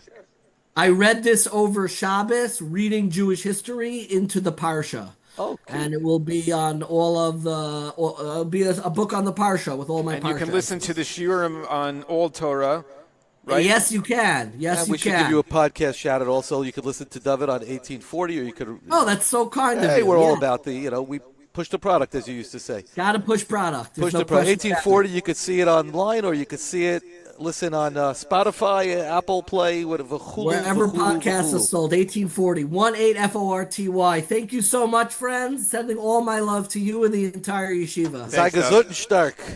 Take care, friends. Okay, that was great. Yeah. Thank you, David. Let's just go over what we've missed. Let's go. So we got the Been a while. brother-in-law. We're That's up to always big. $80,000, 26%. Let's So shout out the Kevin. anonymous- Thank you, Kevin. Thank you very much, Nivek. We got, I'm already up to there, but the anonymous, Murney, Ezra Kel Yishbrani, our first donation from Arizona. He moved from Arizona here to go. Shmueli Pack, who was a Chabura guy. 3 years at Tivarier, currently in YU, and he gives a little bit. That's very And look nice. at that, Coach Andrew. Coach Andrew, Coach championship of the varsity hockey team, winning. championship winning. Wow, that's amazing. That's very In his special. first year as coach. Oh, here we go. Here we go. The coffee is coming. The Look at muffins that. are coming. Thank you, sir. Do you know the Muffin Man? There he is. There it is. Lives on Drew. No, that's the Uber Eats table. Can we get a view of that? The Uber Eats table, which cannot be used anymore because Uber Eats has been We banned banned in Yeshiva. Uber Eats this year in Yeshiva, but today we're lifting the ban just for the day. Okay, before this next interview, you're going to be on your own in 1 second. But David Wexler, thank you so much. Eitan Lipstein, who has pursued a career in Chinuch, lives in L.A., and he has been contributed very nicely. Daniel Katz, I had the great schus. I love Daniel Katz. I'll always love Daniel Katz. I love all the guys. I had the schus of being Eid Kiddushin with Reb David Feinstein at his wedding. There's a moment you'll never forget. If we get a picture of that. David Aronoff, who lives right around the corner, thank you so much. He was in my shir in 2005. Kevin Hagler, Mechuna B'Shem Nivek, who has contributed very generously. And, of course, Anonymous keeps again. going. You got 2 minutes on your own. I'll be right back. You'll be right back, okay. You stay here. I'll be right back. While I'm here, I want to mention again the swag. If you donate to our campaign today, $360 gets you a dry fit t-shirt. Am I right about that, Alyssa? $360 gets you a dry fit. $500. What's that? 360 pre-match. 360 pre-match gets you a dry fit t-shirt, and then $500 gets you a sweatshirt, and you can get a hat and a dry fit for $1,000. Thank you so much to everybody out there. This has been a thrill. We are up to $80,000, 26% of the way there. Please keep the funds coming so that we can educate the next generation of DRS Talmidim. Yitzi, I want to thank you so much. This is amazing what you have going on here. We have the live stream over here. We got a whole setup. You got 4 different monitors. This is incredible. Thank you very, very much. Chesed hours galore for you. You got it all? You have everything you need. Fantastic. Fantastic. Really, really thank you for this beautiful setup, for this beautiful day. Thank you to HaKadosh Baruch Hu for this unbelievable day. Again, I want to thank our sponsors. I want to thank Adonis, the Adonis apparel company. Get your shirts, get your pants before Yom Tov. I also want to thank our sponsor from Precision. I got to get the details about Precision. What do they do? It's an auto. No. This is Precision, Jason Hagler's company. They do everything. They do alarms, wiring, technology, sound, and everything with a wire. Thank you very, very much. Thank you to Jonathan Wanger for your very generous donation, class of 2019. We appreciate everybody giving today towards our campaign, $81,000. We are going to take a very short break. Rabbi Storch is going to talk, and I'm going to take a short break. Now I realize why they have commercials. Oh, wow, Jonathan Wanger, very special. He chimes in with a certain amount. Very nice. Thank you so much, Jonathan. I want to thank each and every one of you for watching, for hopefully enjoying. We have a very special guest coming up in 2 minutes. He's going to be coming on a Zoom. It's going to be Rabbi Dr.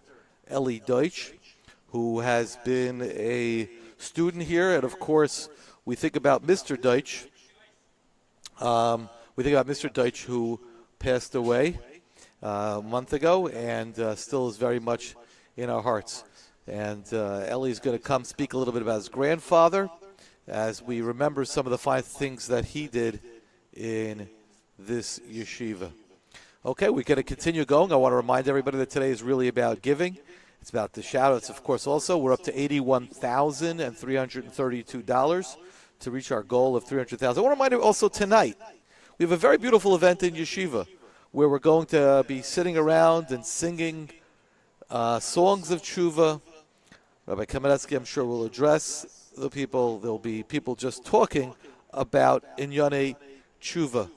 And we're about to start now with our next guest, who I'm going to tell him. I told him first 11:30, but I changed it to 11:04. Let me just text that he's coming in.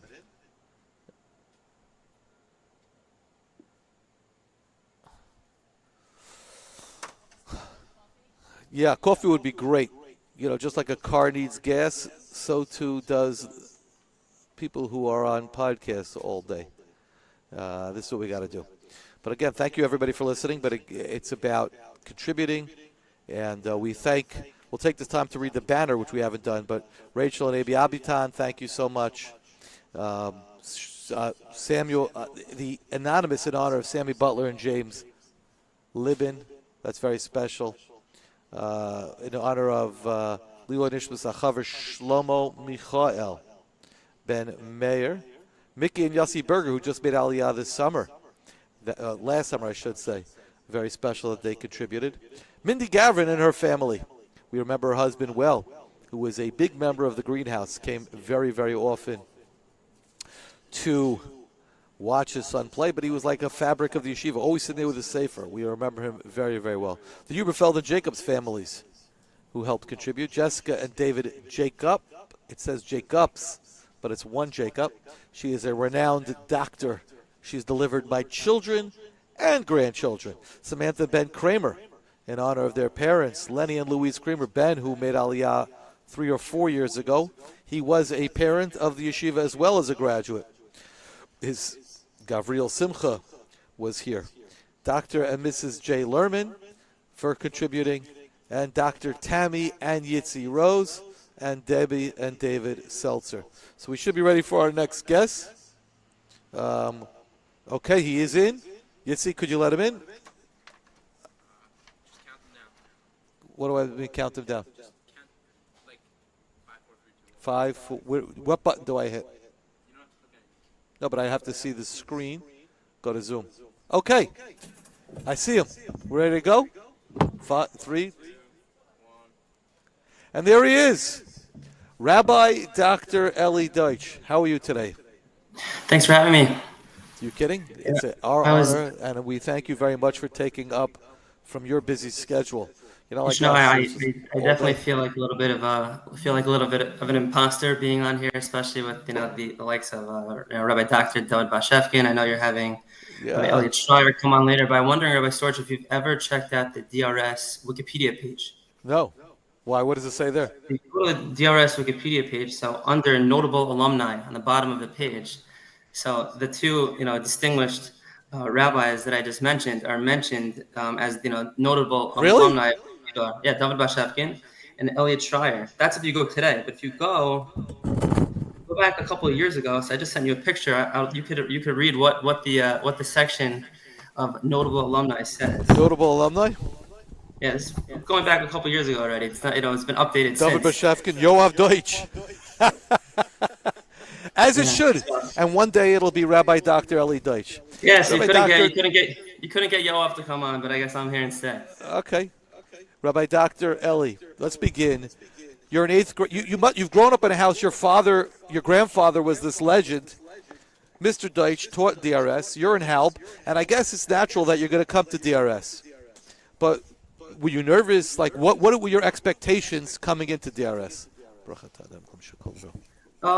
Yeah, like you said, I went to Halb, so it was kind of a natural progression to come to DRS. I think at one point my mother asked my grandfather, like, should we even think about any other place? And he's like, no, this is the place. Like, it'll be great coming to DRS. And like you said, I've already heard mentioned earlier today that he was a legendary figure in the building. That was even before I came. I remember going with him to hockey games, in probably in the early 2000s, whether it was the championship games or just in the greenhouse in general, coming with him and everyone coming over and seeing him. So that's so cute. I wasn't. Sorry? For you, it's like it's cute that you're going as a little kid to go. It's like I used to bring my kids to these games. It's like going to the NHL for them. Right. Yeah, so I mean, I expected. I can't say like I had any real expectations, but I was excited, I guess, to move forward, move on to DRS after. Okay, did you have him as a teacher? Yes, so I had my grandfather 3 times. 3 times. I had him 3 times, but twice in 1 year. So I had him twice for English in 9th grade, and in 11th grade I had him for English, and then in 11th grade I also had him for creative writing. Right. So what was your experience? He's your grandfather. He's your teacher. How do you bifurcate? What's it like having him in both of those scenarios? So I know he was fond of telling this story, which I know when you had him on the podcast in February, he liked talking about this, that he would tell everyone that he had this teaching assistant named Khanchi, who was a girl, 8th grader in Tag, who, didn't have a TV and didn't have internet access and all these different things. So he told all the guys, make sure you don't cheat or you don't plagiarize, because I'm having someone who's going to check every single part of your essay to make sure that it was accurate and it was not plagiarized. And I think everyone else got nervous about that. And I would sit there laughing, knowing that he was just messing around with everyone. So that was kind of like an interesting kind of dynamic where I kind of knew like what he was saying and kind of knew the humor where other people didn't know that. So that was kind of like something fun, but I mean, definitely did come with its challenges. I remember in ninth grade, I put a lot of pressure on myself to do well in his class. Like I didn't want getting a good grade in his class to be like, oh yeah, you're Mr. Deich's grandson. Of course of course you did well. So I worked very hard to do well in his class, and which wasn't easy, which is kind of also, I always knew that my grandfather, everyone loved him. Like coming to those hockey games or anywhere I'd go and someone finds out, oh, you're Mr. Deich's grandson. I was like, people are so excited about that. And then you get to his class and like, wow, his tests are hard and people still love him. Like, why, I think I was just listening before when you had David Bashkin on and, had a quote, from one of his Machshava paper. So my grandfather had that on his test. It was like, here's a quote. Who said this quote and what was it about and who'd they say it to? It was from, whether it was Romeo and Juliet or Macbeth or Hamlet or whoever the Mia Mar Mies. Yeah, Mir Amar Al Mi. And it was like, how am I supposed to know? How am I supposed to remember that? So that was something that I guess helped me appreciate even more how much people loved him, was just like the sense of, wow, his tests are really hard. This is not an easy class. And people still vying to get into his class, no matter whatever they could do to do that. Do you think your friends were on their best behavior because you were in the class? Like, in other words, was anybody ever disrespectful to the teacher and you were embarrassed? I never felt that. I don't think anyone was any different. Maybe they kind of like looked at me for certain things, but it was never like that. That he's here, we have to. Ellie's here, we have to behave differently. I think people, they still gave him a hard time the same way they gave other teachers a hard time. I think he maybe had a good sense of how to manage that in a way that maybe some of the other teachers didn't. But I don't think it was like, because I was there, people were better behaved. I want to plug your brand new sefer that just came out that is now available. I saw it yesterday in Zia Berman, Kol Chassan by Rabbi Eli Deich, based on the Rabbi Shirim. Doctor. Rabbi Doctor, I'm sorry. Although it does not say doctor on the front. Come on. I'm sure your grandmother's not too happy about that. Yeah, But this is based on the Shirim. But talking about that, who was your grandfather, Mr. Deich, was the copy editor of this sefer? Yeah, so the sefer's been in the works for a long time, and it was basically finished in February. And that was the time when my grandparents made Aliyah last July. And they came in February to visit, and of course he had to come on the podcast. My grandfather, as I mentioned, Can't cross over to America without doing that. Baruch Hashem, he did. So at that time, I think we were in the stages of just needing someone to read it over and to kind of just put on those finishing touches. And I'm like, okay, Grandpa Mr. Deich was the perfect person to turn to in that moment, because he was actually someone who would understand the content, what was written, and also just from the English language perspective, being able to provide helpful edits. So he did get to go through the whole thing. He copy edited it. I gave him a special mention and shout out in the beginning, so it was very special. We have a great picture that you were able to give a tribute to your grandfather on his retirement. It was your 10-year reunion. Oh, that's right. And you were able to give a tribute to your grandfather. Just remind us, what did you say at that tribute? You have the picture? You forward it to me. Yeah, I'm gonna. What was the speech? Do you remember what you said, and what were the things that you said about him? Yeah, I think I talked about part of this. Some of I think what we've already touched on. The fact that I never called him anything in class or around yeshiva at all. He used to joke that people would ask him what I called him. And he would say, he calls me what Rabbi Kamenetsky's kids call him, Rabbi Kamenetsky. And I obviously never called him Rabbi Kamenetsky. I never called him anything. I just kind of sat there. But I talked about, and a lot of actually what I shared. It's a beautiful picture. At that reunion. Yitzi, can we get the picture up so everybody can see this beautiful picture? We're going to get it up on the live screen. Yeah, that's beautiful. That's amazing. Yeah. Yeah, so a lot of what I shared at that package repurposed as a via in my hesped for my grandfather, talking about what was it about him? Everyone loved him. Over the years, people, Mr. Deich's tie in the Hanukkah auction every year was it was a hot item. I know even before my time, people threw him a 60th birthday party in yeshiva. I think that was kind of probably unique amongst faculty members having such an experience, or even at my wedding a bunch of years ago, noticing and pointing out how people, my friends who were classmates of mine and students of my grandfather who pulled him into a circle, his own circle at my wedding so they could dance with him. So that experience of like, what was it so much, that people loved him so much that they really wanted to have this, special relationship with him. And, to me, that was the idea, was that he was someone who really just tried to put so much into other people and to how much he believed in them and cared for them, and show that respect to each student. And I think that was just got mirrored back to him, that he, whatever he put into everyone else is what everyone else was giving back to him. Very special. Did your relationship change post high school? He's your grandfather. Then you go to high school as your teacher 3 times. And as your mother will point out to me often, I guess that's in place of having him for Yoav and Jacob. They were never Zoch and as a teacher. I have to bring that up. And now all of a sudden you leave high school, so he's now your former teacher and grandfather. The relationship change? It's enhanced? I never viewed him as my teacher so much. I guess he was, but like he was my grandfather, and I think a lot of other people kind of would think of him as a kind of grandfatherly figure that they had. Very much. But it was never like I think that was maybe part of why. Sorry to cut you off, but he looks a little bit like my father. So my son, when he was 3 years old, used to call him Zadie Bob. Okay.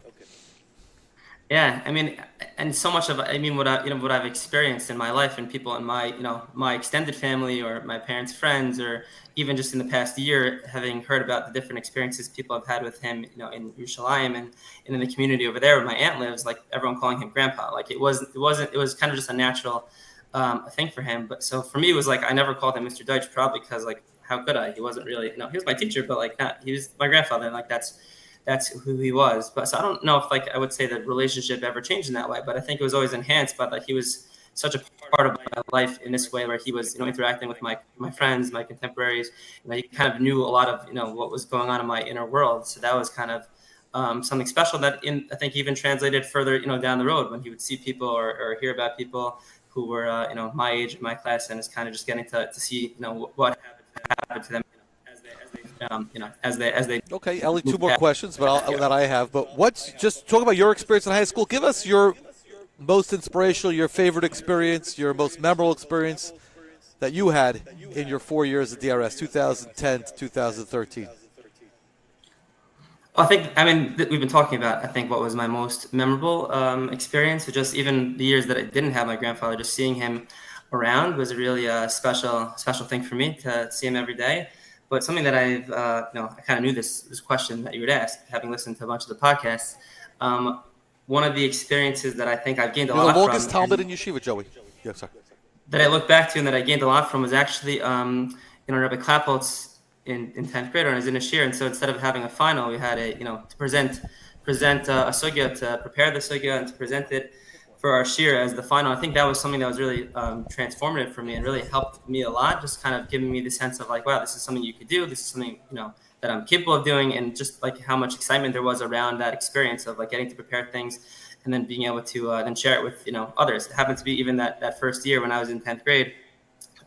There's, shul was opening up locally, and they didn't have really a Shavuos night slate, and they were looking for speakers. And my father said, he knew that I was, had done this, preparing this as part of my, school assignment. And he asked me if I would do it. And my topic was like Haroah Ner Shel Chanukah. So I'm like, if people want to hear about like seeing, making a Birkas Haroah on Hanukkah, on Shavuos, I'm happy to talk about it. But and that is what ended up happening. But that's something that I think I look back to, and whether it's something like that in the Sefer that you were showing before, just kind of giving me the sense of like, okay, you can prepare something, you can put it together, and you can share it with others. I remember that. You also gave one on miraculous events. I remember the cover of your Machshava paper was the 1980 United States Olympic hockey team. Yeah. I do remember that. Okay, Ellie, you have a chance now to make a pitch. Why should people contribute to this Alumni Legacy Fund? I think, we say in davening, Shuvot, Tzvila, Tzedakah, Ma'avir, Nesurah, Gzera, at the time of the Seres Mitzvah, I'd be thinking about those things. And I think about my experience at DRS as kind of having all those elements included, the tshuva and wanting to come closer to Hakadosh Baruch Hu. Tefillah is definitely something that was specifically, my experience of davening in the Yom Noraim at DRS, so like that's really connected to me there as well. And also, it's stuck on all the chesed that we, that we were encouraged to do and that we did in time there. So it seems like as good a time as any to tap into all those three aspects by contributing to the yeshiva. Okay. Thank you, Ellie. I want to Ellie. put another plug for the beautiful Sefer Kol Chassan, available in farmer stores. And can I get it on Amazon? No, readspress.org. Readspress.org, exclusively at readspress.org. Beautiful, Rabbi beautiful Sefer. Sobolovsky's Torahs, written up by Rabbi Dr. Eli Deich. There's actually a section in the back for practical halacha in regards to weddings and chasanas. Really That's beautiful. probably beautiful. great for young Besader Kedushans to Beautiful. read this book to know what to do. If only we had this book back then. Are there more Sfarim in the pipeline, Ellie? I don't think as soon as David Bashkin, but maybe somewhere down the line. I heard you say in the Jewish Views, maybe something on the interface between psychology and Torah. I read the Jewish Views article, Ellie. Yeah. So we'll see. Okay. With Hashem's help, Looking one day. forward to seeing great things from you. Thank you, Ellie. Thank you. Thanks for having me. Thank you for coming on. Sei gesund stark. Okay, before our next guest, we want to thank Jonathan Wenger. We said, Yair, who illuminated us. Was it offsides? Was it not? You get it? Yair illuminate? You get it? Yeah. Okay, very good. Anonymous once again chimes in, and Ben Navid Egbali, who is a wonderful dentist in Brooklyn, who just contributed from the class of 2006. Yitzi, you ready for our next guest? We can't thank Yitzi enough. Where would we be without Yitzi? I don't know. Someone just texted me. I'd probably what be are you sitting gonna in the do? same seat Someone either way. texted me, what are you going to do without Yitzi Burns next year? I'll be in the same seat, just we won't be sharing as quickly. Are you training the next generation, Yitzi? You just found out who his brother is. Okay, we have here a special guest, Rabbi Ginsburg. And the reason why we're bringing Rabbi Ginsburg into this alumni campaign is Rabbi Ginsburg serves two roles. We spoke about the 7 Rebbeim, who also went to our yeshiva, which was almost half. And now we have Rabbi Ginsburg, who is a graduate of our yeshiva and a Rebbe in the yeshiva, so he was easy to get as a graduate sitting in the base medrash. Rabbi Ginsburg, welcome. Welcome, everyone. It's a pleasure How are we to be doing here. today? So, Rabbi Ginsburg, let me ask you a question. I once interviewed in my high school. What was it like the first time his mic should be by his mouth? You can say, that's it. So you could get involved. What was it like the first time you walk into the teacher's room as a staff member? Yeah, so I actually spoke about it at the open house. It was quite daunting. Where do you sit? Am I allowed to take any breakfast? No. You quickly learn who sits where and who's allowed to speak when you're spoken to. Then you pick it up over time. Was it intimidating? Yeah. Yeah, it was definitely intimidating, especially the copy machine. Oh. You hear about Rebbeim walking into their shiur room after a lot of struggles with the copy machine, and then you experience for the first time. By the way, Copy the machine's machine not was something- down this morning, and there was a Gemara test today. Wow. So That's always there used to be a guy named Junior. He had residence here. He used to be the guy who fixed the photocopy machine. Rabbi Ginsburg, let's talk to you as a student. Now, let's pretend you're a student. Oh, Go boy. back in the Okay. day. the infamous class of 2010. 2011. 2011. I'm sorry, 2011. What I do you do? apologize. Big shout out. Yeah, 2011. They've been doing very nicely. They had some nice donations. Rabbi Ginsburg, when you came to yeshiva, why did you pick DRS? You're from West Hempstead. You did not go to Halb Elementary School. I did not go to Halb Elementary, and I had 2 older brothers who also did not go to DRS. Right. We were a Hank family through and through, and it was time to change things up. A couple of the chevra of us, Dov Yerlovsky, Ethan Sharon, Yoni Pollock, a couple of us had decided to change it up a little bit, and definitely the warmth of the building, the Rebbeim, certainly caught us and drew us in, and it lived up to the hype. We became so connected to the Rebbeim, and still to this day, so many of us still reach out to the Rebbeim. Yeah, Also, you it still talk to the definitely Rebbeim in yeshiva? What? It's pretty easy. It's a local call now. Rabbi Ginsburg, if you go back, we're asking a lot of people this. If you go back to your high school days, at the end of senior dinner, we ask, what was your most inspirational moment in high school? But if I ask you now, you look back to your years in high school, what was your most inspirational moment? What would you say? The thing you remember most. Those are two different answers. The thing that he remembers most and the most inspirational moment. You pick whichever one you want to answer. Make it easier. I know what he remembers the most. That's not an inspirational moment. Most inspirational moments. I think, honestly, just going back to 9th grade, when Ray Kamenetsky started off shiur asking the question, why do we learn Gemara?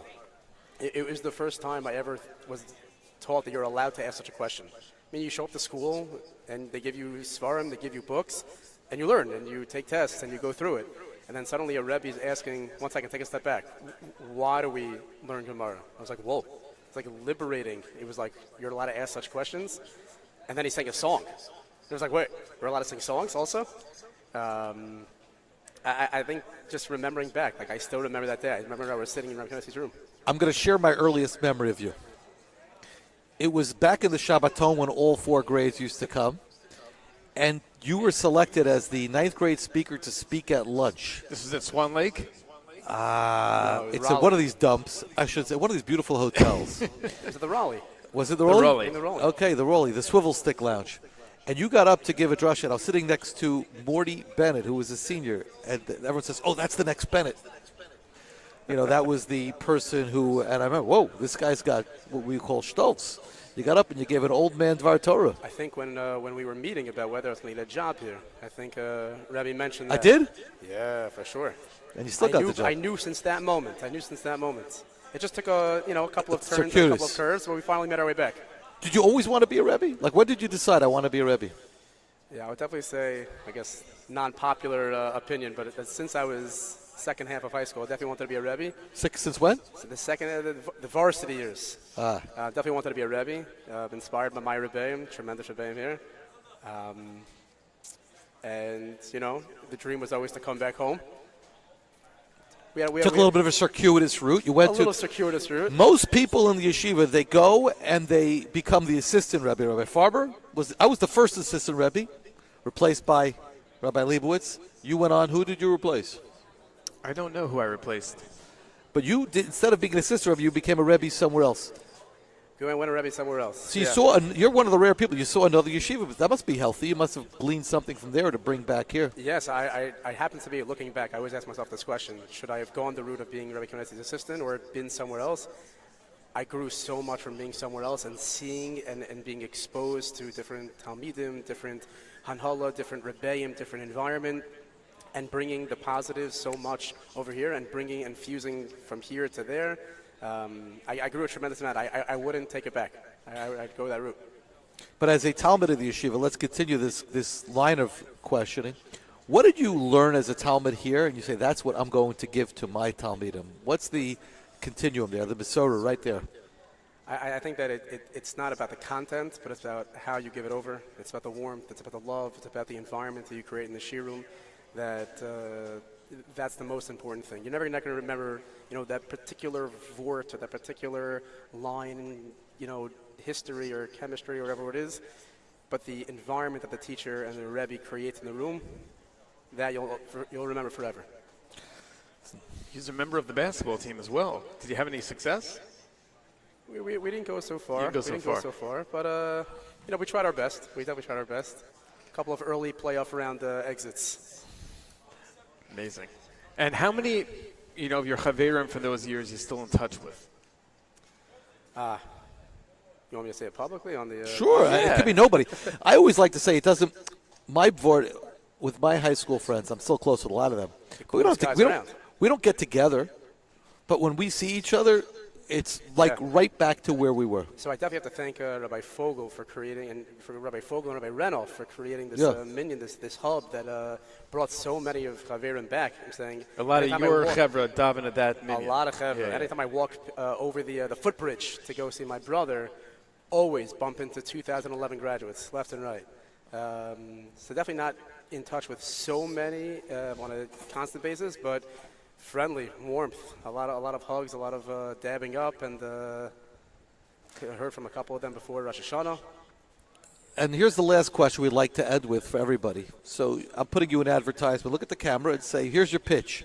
Why should somebody give money to this particular campaign? Alyssa, I need your help for 1 second while Rabbi Ginsburg gives this answer. Yeah. I think you could. Yeah. A connection to a place, manifests itself in many different ways.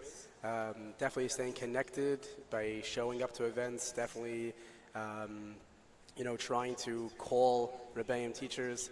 But when you have a portion, when you can actually give back in a real way, in a concrete way, that you can almost point to the yeshiva and say, that's where I leave my mark, that's where I feel connected.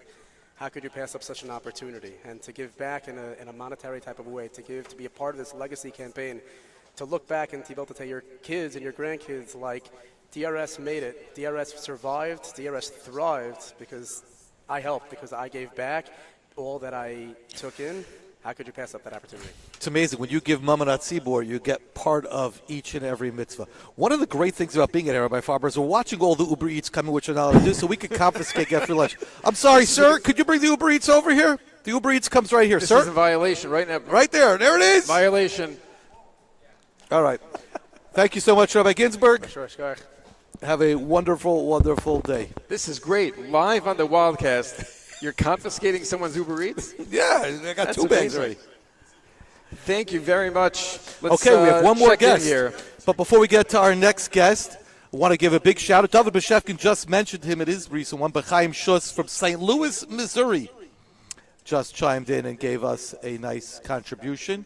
Mark Liebman from the class of 2005. He wants that dry fit. He wants that does. dry fit. And we have a thriving community in Fairlawn where there's about 10 DRS graduates who live in Fairlawn. So maybe Mark can get that Fairlawn community going.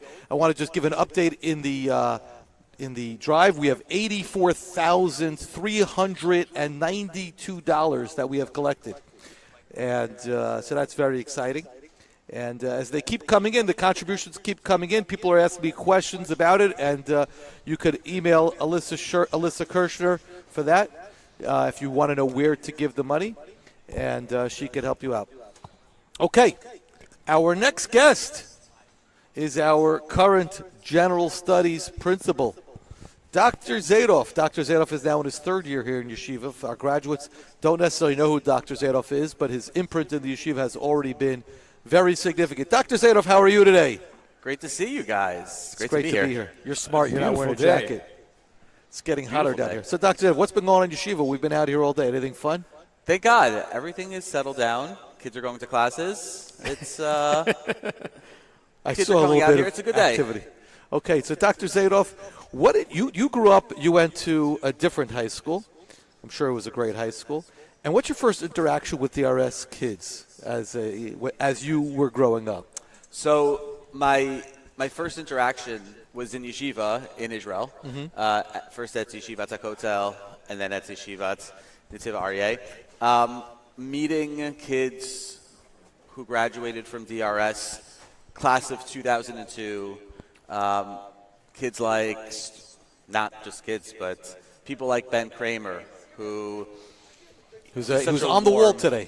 Sorry? He's on the wall. He's on the banner, Ben. On the banner. He's just a fantastic person, so warm. And I remember meeting him in yeshiva, being just such a nice and warm person, so inviting. That was my first interaction, interacting with DRS boys, and it remains true through this day.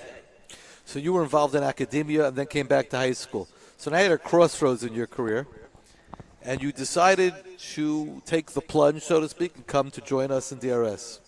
Why would you want to do that? You live in Teaneck, make a trip every morning. It's wild. It's really wild. I always had a foot in Jewish education. I grew up in Jewish education. My mother, may she live many, many, many years. She's still a teacher in SFAR. She's been there to close to 50 years. Wow. Yeah, thank God. So while I was pursuing academia, I kept a foot in the world of Jewish education. And when this possibility came up, when this opportunity came up, hearing about the warmth, hearing about the relationships, hearing how the relationships are integral to everything that we do, from what goes on inside of the building, what goes on outside of the building, and continuing that, for me, it spoke to me about what education is really all about. And that's what I missed in academia. Academia, you're teaching, you're in the classroom, but you don't forge and form the relationships that you can in this kind of environment. And how do you think it's going so far? You have forged, though. You feel like it's part of a family, DRS? It's amazing to get emails from alumni from the last couple of years from Israel, checking in. How are things going? How is yeshiva? How are you? Getting emails around Rosh Hashanah. It's been just fantastic to see that play out. My own nephew is studying in Israel this year, learning in Israel this year, and he's telling me about the relationships that he's forming with DRS students, how they're talking about their time here with all of us. It's just an amazing thing to see and to see manifest. That's great. And if you could ask, I'm going to ask you now. I've been asking everybody who's come in, why should people give money today? It's a great question. Thank you. What we do here in giving the boys the opportunity to have such a strong Kodesh background curriculum, such a strong general studies curriculum, we want to be able to give that to every single boy. We want to be able to give that to every single family. We don't want to say no, and we don't say no. And the only way to do that is from support from years past, and to be able to continue that tradition and to give back. We want to say yes to every single boy. That's our goal. And without the support from alumni families, we want to be able to realize that goal. Okay, and you look back now at these 2 years that you've had here, right? It's been already up to 2 years. Yep. It feels like 2.5 years because you start working well before the school year. So what's been your greatest memory? Something that you want to like, wow, I know a school could do that. Greatest memory. It's a great question. Going like 4 for 4 of my questions. It's great questions. Thank you. Last year, I brought my daughter to, it was the varsity basketball semifinal game against Magan, right? That's what we played last year. Tough game, Motzei Shabbos. Yeah. Tough game, Motzei Shabbos. Came out here. The greenhouse was packed. It was rocking. My daughter was standing there. She was 10 at the time. All of the students coming up, introducing themselves to my daughter, saying how much they love having me here. Her seeing just how much everybody wanted our team to win. And coming to me at the end of the night saying, Daddy, I wish I could come to DRS. Oh, that's sweet. Seeing that, feeling that, and seeing that warmth in a really crazy environment of the basketball game, for me, it really just stands out. We look forward to having your son at the Shabbaton. God willing. In a couple of months at Camelback. God willing. God willing. Bring your family. Oh, that's great. That's great. Okay, so Dr. Zadov, we thank you for your time. Thank you. And we thank our listeners. We're going to come back. It's a little bit past, but I want to give a shout-out to Avi Cohn. Celebrate from North Woodmere, sort of. They kind of moved out of North Woodmere for a little bit. And Dovey Stoller, who was in my shir in 2003 for contributing. So we got to push the product. Two things. Number one, please continue to donate. That's number one. Number two, tonight, 8 o'clock. Special Kumsitz event here in the base Medrash and DRS Medrash. We welcome everybody. We encourage everybody to come, the entire DRS family, current students, current parents, alumni parents. Should be a beautiful event, a beautiful bonus interview right now. Jack, come here. Jack, come on. Come here. Come join us. We don't our star Talmidim, because today is about not just celebrating our alumni, but our current Talmidim who will be alumni, and showing our alumni what you're contributing to. Jack, a star Talmud. You know what's the nice thing about Jack? I walk into davening every morning, and Jack is already there with a sefer. This is the future. This is the one and only Jack Nodik. Jack, talk to me for 1 second. What do you like most about DRS? What I like most about DRS? DRS, because of the rebbeim and the environment, you really have the ability to change who you are. That's what happened to me. Last year, I was in Rabbi Zakatinsky's shir, and I was really confused. I didn't know what I was doing, and he was really like my outlet. I was able to speak to him. I was able to be open with him, and he really guided me, to a more of a Torah life and a meaningful life. That's amazing. That's great. Jack, so, now Jack, you're what do you gonna want to live- be when you grow up now? Where are you headed? I don't know. Maybe I'll be a Rebbe. You're all of what, 15 years old? You don't know yet? Come on, Jack. By next year. Okay. Thank you, Jack. Ellie, come on up, Ellie. Ellie Uden, come on up. Ellie, grab a headset. Ellie, you have a long history with DRS. So his grandfather is, of course, Jerry Williams. Jerry Williams, former chairman of the board. His father I don't know is what he does now. Rabbi Uden. Tonight, are you excited? Let's talk about tonight's event. Aaron Gedalia is playing. You pumped? I'm so excited. You coming? Hopefully. You bringing the family? Yeah, hopefully. Wow. Ellie, your entire life very much revolves around DRS. Not only do you just live around the corner, but you grew up in DRS. Yeah. Since you were born. Yeah. What does DRS mean to you? So DRS means a lot to me, especially like being younger. I would say like in 3rd grade and going to my dad's shiur and watching him teach, or just knowing that like this building, this school, this place is a second home. Really, it really is. And family has a lot to do with it, and it's amazing to finally be here, not wait for me to come. Like, I'm happy I'm finally here to start my career here, and yeah, I'm really excited. Do you feel like you have a lot to live up to, being the son of a rabbi? Do you suffer from, your father speaks about this lot, RSS? Yeah. Me personally, I don't think I have RSS. I don't think RSS is That's thing. Rabbi Son syndrome for those at home. Yeah, I don't think RSS is the thing. Yeah, your father suffered from it. Oh. Yeah. I mean, I don't think RSS is a thing. I think it's just it's like bugs me. Sorry, we got used to it after the 15th time. I think it's just people finding their way, but I think like my dad, I guess, saying that he had RSS, maybe he got stuff pushed down his throat. So when that happens, Ellie, what's been the highlight of your year-and-a-half experience here? What'd you say?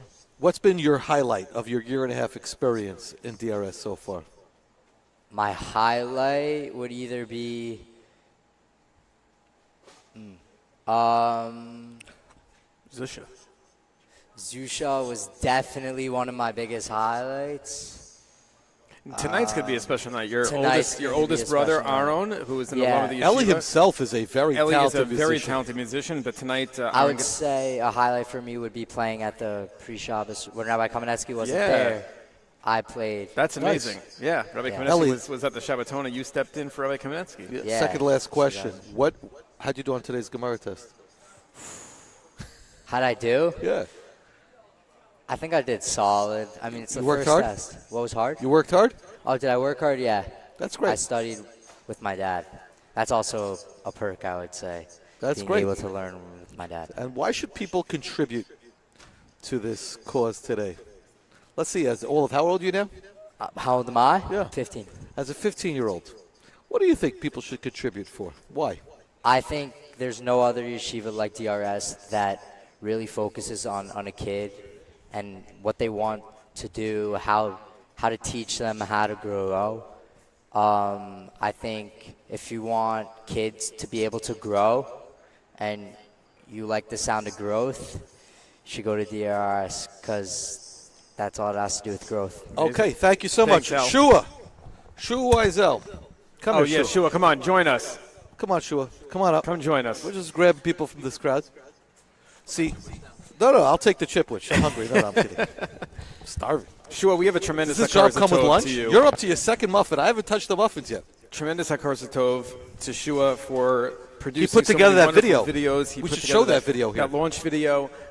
We speak a lot about kids who develop their talents and skills throughout their high school career. Talk to us about the impact that DRS has had on your career, building your skills, what you're doing today. So first, you said you have a lot of Hakaras Tov for this video, but I have a lot of Hakaras Tov to DRS for getting me to the point where I can make these videos. I remember in 9th grade, Rabbi Farber, you came up to me and you said, "We're having this open house on Sunday. I think you would be great if you made a video." And I made a video, and it was a pretty bad video, but then we started our period and we started working, and you would give me tips, and we would get better and better. And now we're at these launch videos, and because of DRS, I've really been able to take it from something I just do for the school to like things I'm able to do for other people. And you're flying around the world. You're shooting videos for Eitan Katz, for more. But it all started with a free period. We had this idea that we were at a meeting, and I remember it came up. Yeah, Shua should get a period to be the videographer, and he'll learn a lot how to do that from your tutelage. So what special talents and skills do you think you learned from being here?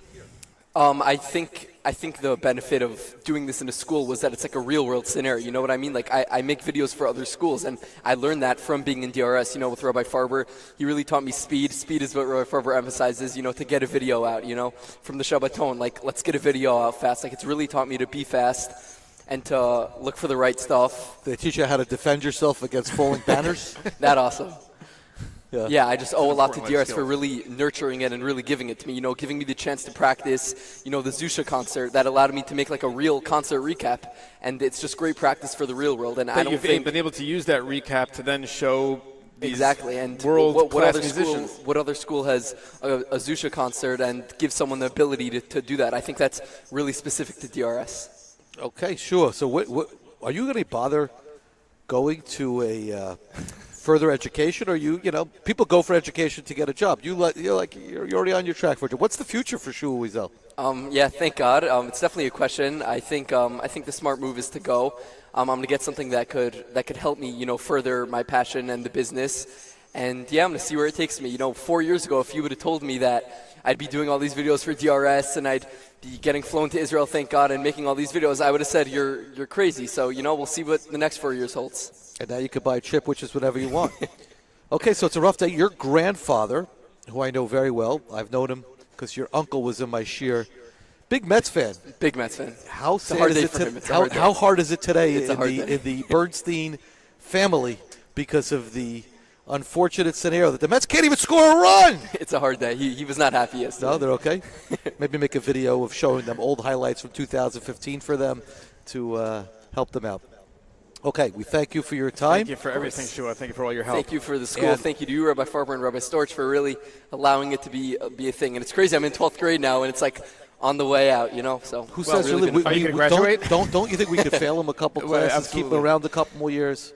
That's part of our strategy, exit plan. Yeah. Okay, thank you very much for your time. We thank all the way from Eretz Yisrael, Binyamin Kamenetsky, for a very nice contribution to our cause. And we're going to, what do you think? We went already 12 minutes past our first thing. Maybe a lunch break. A lunch break. We'll be back at 1:50 to get ready for our next situation.